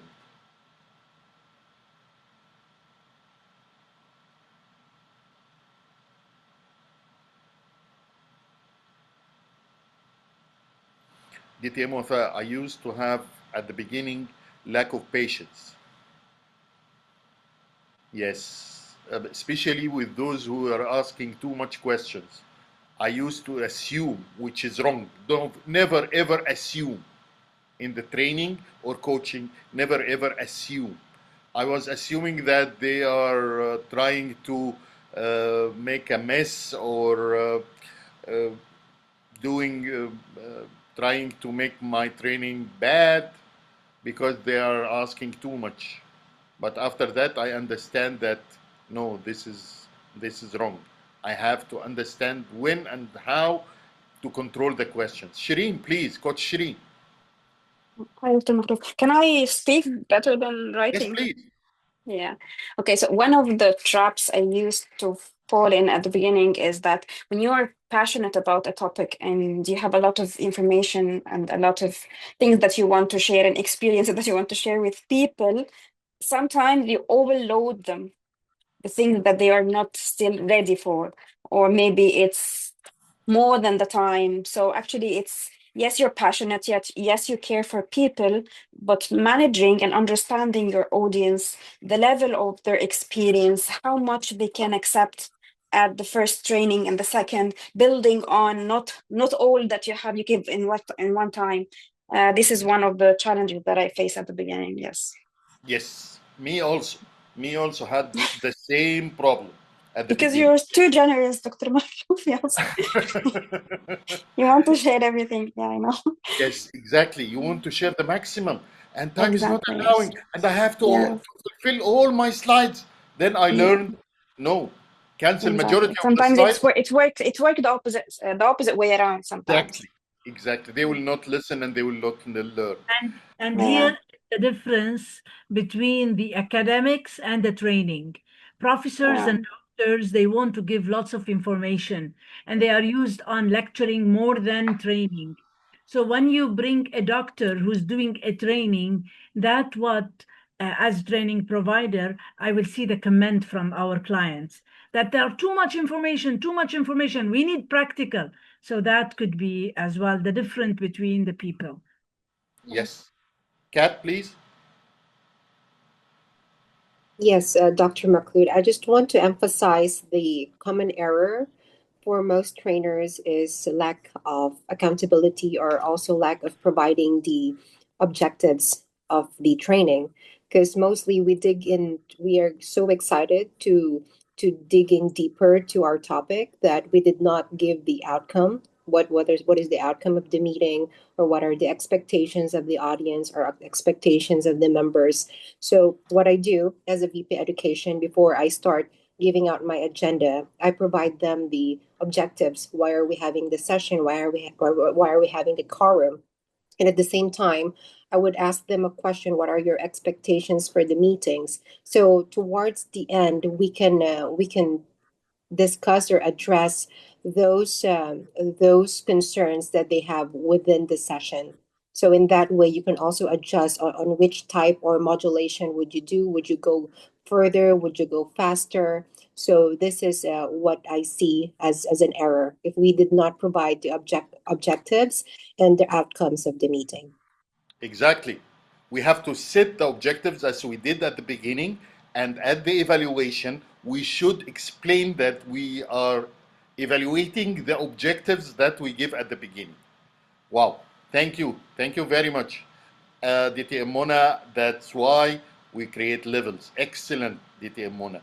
So in some training sessions, we are giving basics, then intermediate, then advanced levels of this kind of training, according to the audience and according to the amount of information we are giving.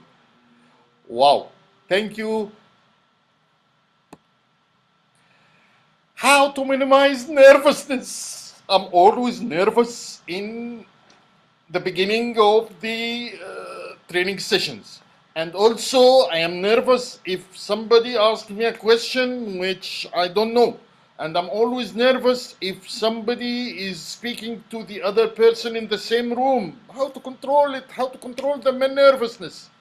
Can you write on the chat box ways to minimize nervousness? One word, one word, one word. Practice. Excellent. Take deep breath, inhale and exhale. Maria, wonderful. Join Toastmasters. The best way, of course. Rehearse, practice, rehearse. Know your audience. Breathe. Yes. Amazing. Improvise. Sometimes you need to do that. But if you don't know, say, I don't know. I will ask and get back to you. Never improvise in academic information. Well done, Ali. Prepare ahead. Look, guys, to minimize nervousness, practice, practice, practice, practice, practice today till tomorrow. The more you practice, the more you are attending Toastmasters and giving training sessions in Toastmasters in other platform, you will be amazing in the real sessions and you can control whatever will happen. Let's see what DTM Wafa. Oh, the first is be prepared. Yes. Practice. Relax. Like breathing, relaxation techniques, yoga sometimes, imagination sometimes. Identify your triggers. Yes, I am. If somebody says that, this is my trigger to the nervousness. So if I know that, go to the coach. He will help you to overcome these triggers. Believe in what you have to offer. I'm here to help. This is my passion, and I will fulfill it, whatever will happen. This will minimize nervousness. Thank you very much. And back to DTM Wafa. Thank you, Dr. Mahlouf. And Yeah, the energy was clear from the beginning till the end, mashallah. Now, what are the visual aids that you will use in the classroom? The first visual aids, which most of them we use them today, is the PowerPoint. The second visual aid is a video that it can be added and discussed after. The projector if we are in a classroom, the Zoom if we are not in the classroom online, flip chart if we are in the classroom, Padlet or Mentimeter if we are online, whiteboard as well. In Zoom, there is the whiteboard or any other platform. And if it is in the classroom, the whiteboard is clear. So all these, the most important thing I want you to remember, all these are tools. You are the master of the session, not these. The presentation is there for you to help, not you are helping the presentation. So remember that these are the tools. You can use them to make the training more impactful. Otherwise, you don't need it, don't use it. Okay? Last slide is very important that, thank you. Last slide is very important, which how we will deal with difficult trainees. And we will discuss and see if you have any experience of some of these. It's good to add. The first one is what we call it the hesitant. The hesitant is a trainee that he's shy to answer, he's shy to participate. And if you notice from this small group here, some people did not participate. Not because they don't know, but they are sure. Yes, Muhammad.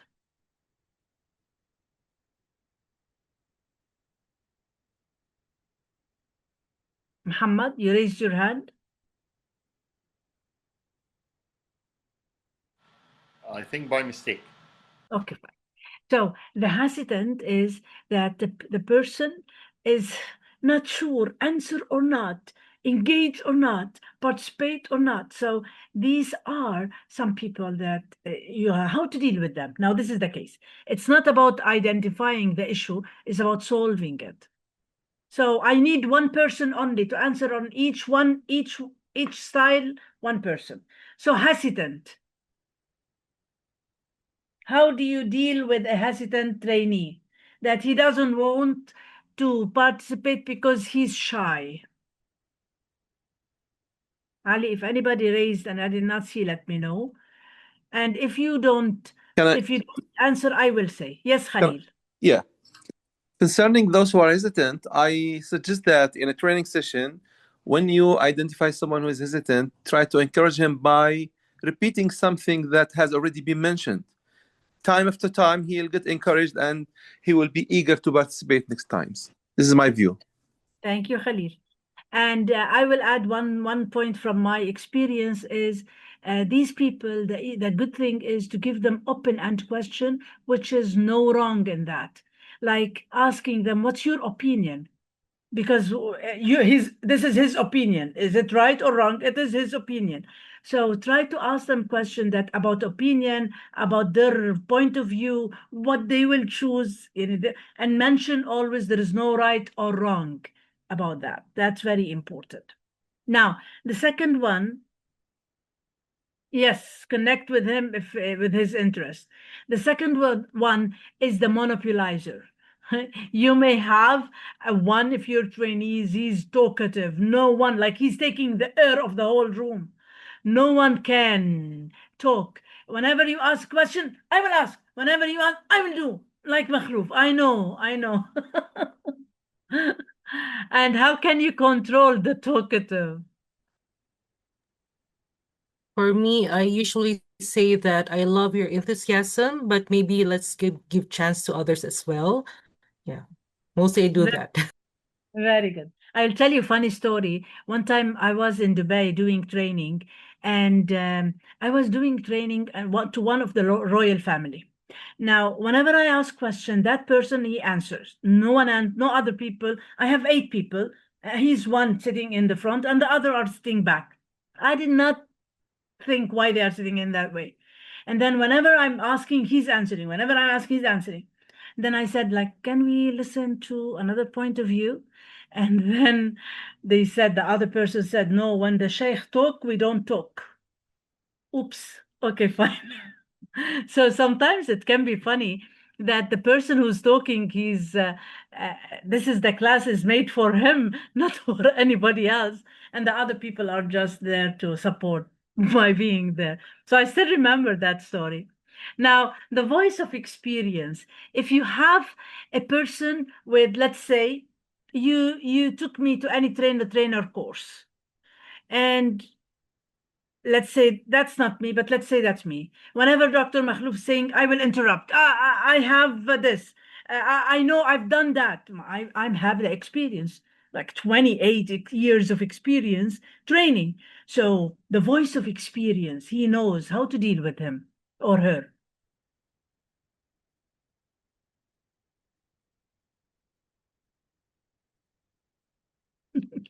Use it. Use it.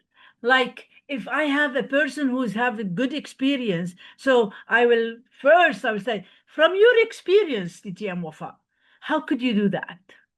Any other? Now I gave the respect, the space, the whatever. Done. Any other comment or thing other than what the DTM Wafa said? Okay, so that could be a way of respect. Now, there are people who will be arguers. They argue for the sake of argument, that they are there.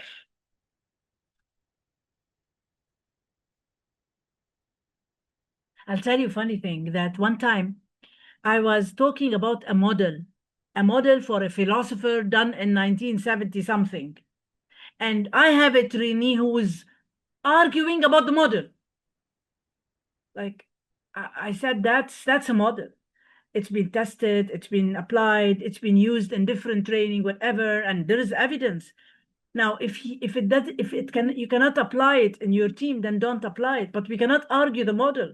Now here, it's not the same. Now, what I said at the end, okay, as we know, there is no right or wrong.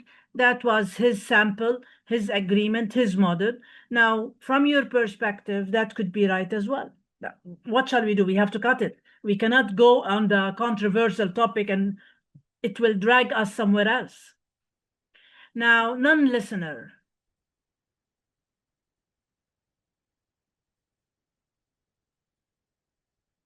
You are talking, they are having here something in mind, and they will interrupt you. No. Let me finish my question. I know. Let me finish what I want you to do. So there are people, there are some listener. The ground rules that Dr. Makhlouf talk about it will clear everything. It will make sure that everything, for example, my ground rule in my classes is respect and listening. That's my two code of conduct. That we need to respect each other and we need to listen. And whenever I have a class, even with top management, with board, whatever, if somebody is talking and the other one, I'm giving him the floor, I will say, please, let's wait. I will look at the other person. And then when there is no listening, then the other person will talk. So I will not let anybody talk unless all people are listening. So you need to control that as a class. That's called classroom management. Now, there are some people who are rigid. That's what they know. That's what they do. They will not change their idea. What can you do to them?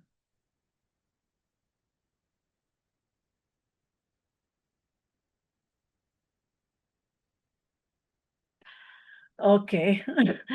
And I say it, throw the ball back to their court. Stay. Okay, fine. That's what you're thinking. If you have this situation in your team, what could you do?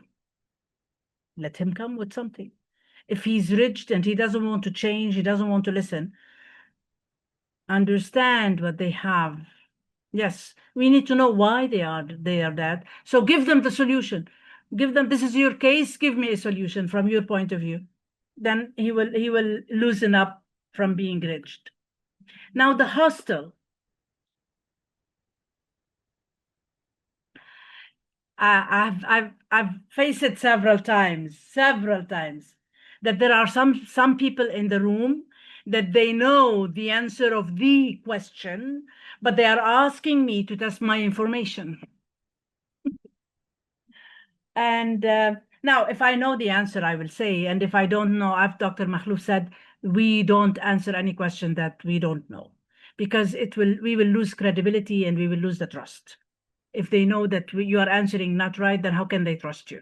So from my side, I would say that's a good question. First time I hear of it. Anyway, anybody in the room knows the answer.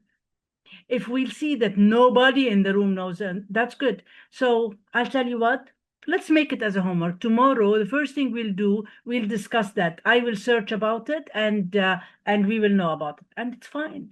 Who said that I know everything? I don't know everything. And what I know, I will say. Okay. Now, the negative. It will not work. We've tried it. It never happened. It whatever. What you will do?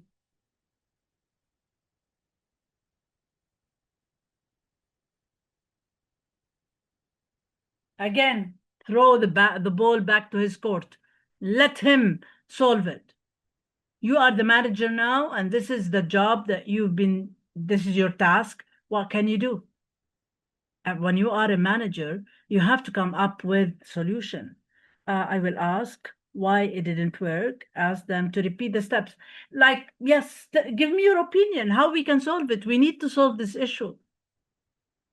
Then you can reach a solution. The clown, a person who always wants to make a joke and wants to make the class fun. Now, I'm not talking about Dr. Makhlouf, definitely, because he's not a clown.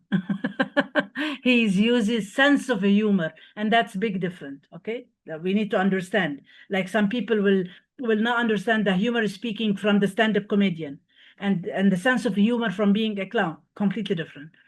Now, the clown who a person wants to people laugh and crack jokes in the class, etc. One time I had one, and when I'm talking, I had one. I don't deal with students. I deal with managers, supervisors. These are my trainees, and it's a character, but you need to control the class at the same time. So when I had that, and my character don't like jokes and laughing a lot, so it's against me. So I said, you know what? You're doing a good job, but we are having like 6 hours training. X, you're making the class fun. Let's make an entertainment segment, like for 5 minutes. After we finish this exercise for 25 minutes, we'll relax for 5 minutes. With the entertainment segment, and the person who will run the show is X. Okay, but I will put the rules. I'm the trainer. Jokes should be clean. No politics. Nothing against my values.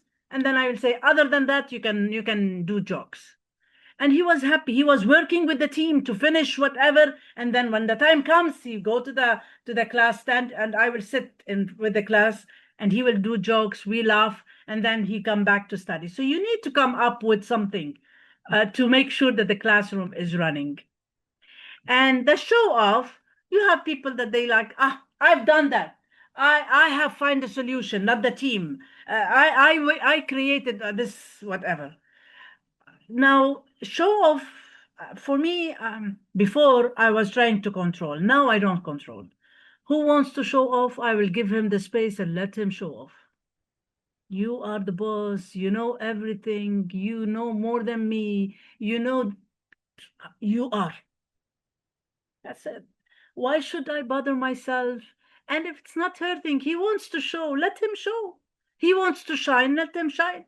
At the end, how much he will shine, that depends on his knowledge.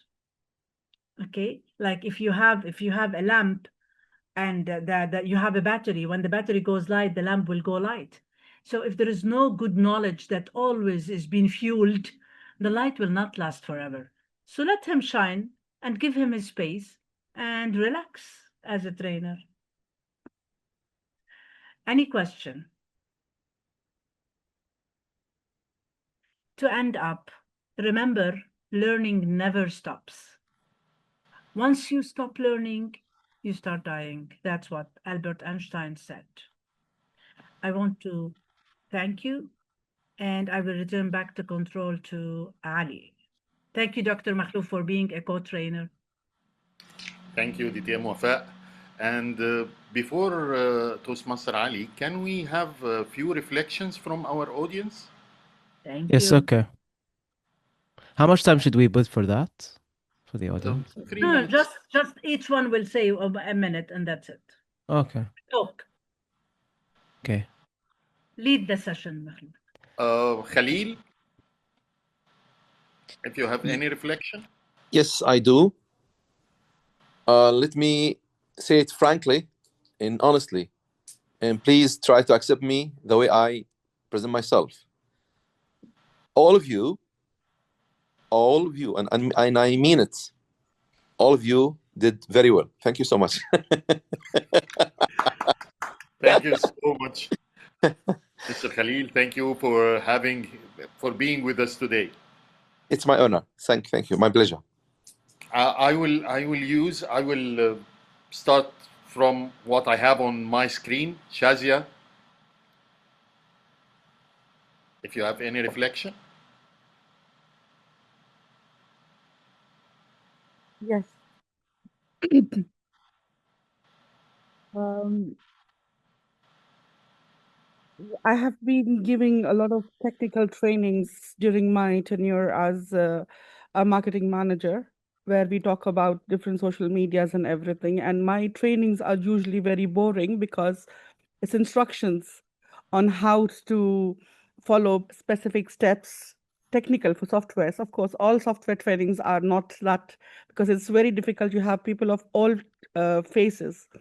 What I learned today here, breaking down into lectures and explanations and activities and groups.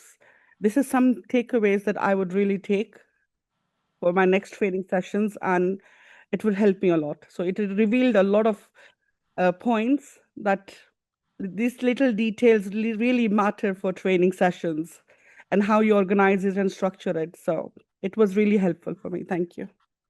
Thank you, Shazia. Thank you very much. It's our pleasure to know you and to communicate with you. And please, we are on LinkedIn and on social media. If you need anything, we are there for you, especially DTM Wafa, of course. Let's move on to Maria. Yes, thank you so much to our amazing speakers, DTM Wafa and Dr. Makluf, for an effective and very helpful Elevate Trainers program. We are indeed now elevated. Your clear delivery, practical, engaging examples, some tips, strategies, and interactive approach made indeed the sessions lively and truly valuable for our growth as trainers. Once again, thank you and have a nice day ahead. You too, Maria. Thank you for attending. Moving on to Kat. Yes, thank you so much for having us this afternoon, or I don't know what's the timing in your areas. But thank you to DTM Dahlia, of course, for sharing the invitation, to DTM Wafa, to our presenters today, and to Dr. Makluf. Thank you so much for this very engaging lecture. And as they always say in Toastmaster, there's always room for improvement. And this is what I like about this platform, because we always learn from each other. We always have room for improvement. And to end up, we always say that we are always a work in progress. So thank you. And I hope to have more of this training, the trainers in the future. Back to you, Dr. Makluf. Thank you. Thank you, Kat. Thank you very much. Maricel. Yes, thank you so much to all the organizers, so PQD, DTM Dahlia, and of course to our experts here, DTM Wafa and DTM Dr. Makluf. So of course, experience is the best teacher, but the second best is to learn from the expert. And thank you so much for this very engaging session. All of us have truly been elevated, and I'm sure we can all apply the new perspectives in our role as trainers in any fields that we're working right now. Thank you all. Thank you. Thank you so much for your nice words, Maricel. Cecilia. Thank you so much for this engaging session. It's not easy to have a session for 2.5 hours. So to have it engaged in so many different ways was really nice, and truly enjoyed it. Thank you so much. Thank you very, very much. And Muhammad Sakut. Yes, doctor. ايه رأيك؟ Honestly, it was a very good section. I have learned more and more. Yes, from you and DTM Wafa Salman. Always you are my trainer, especially, and all of our trainers. Honestly, it was fantastic session. Yeah, I have شكرا. learned. Thank you Yeah, very much. Thank you Toastmaster Muhammad, you're welcome. Muhammad, Yeah. and our guest of honor, DTM Mona Al-Aqab.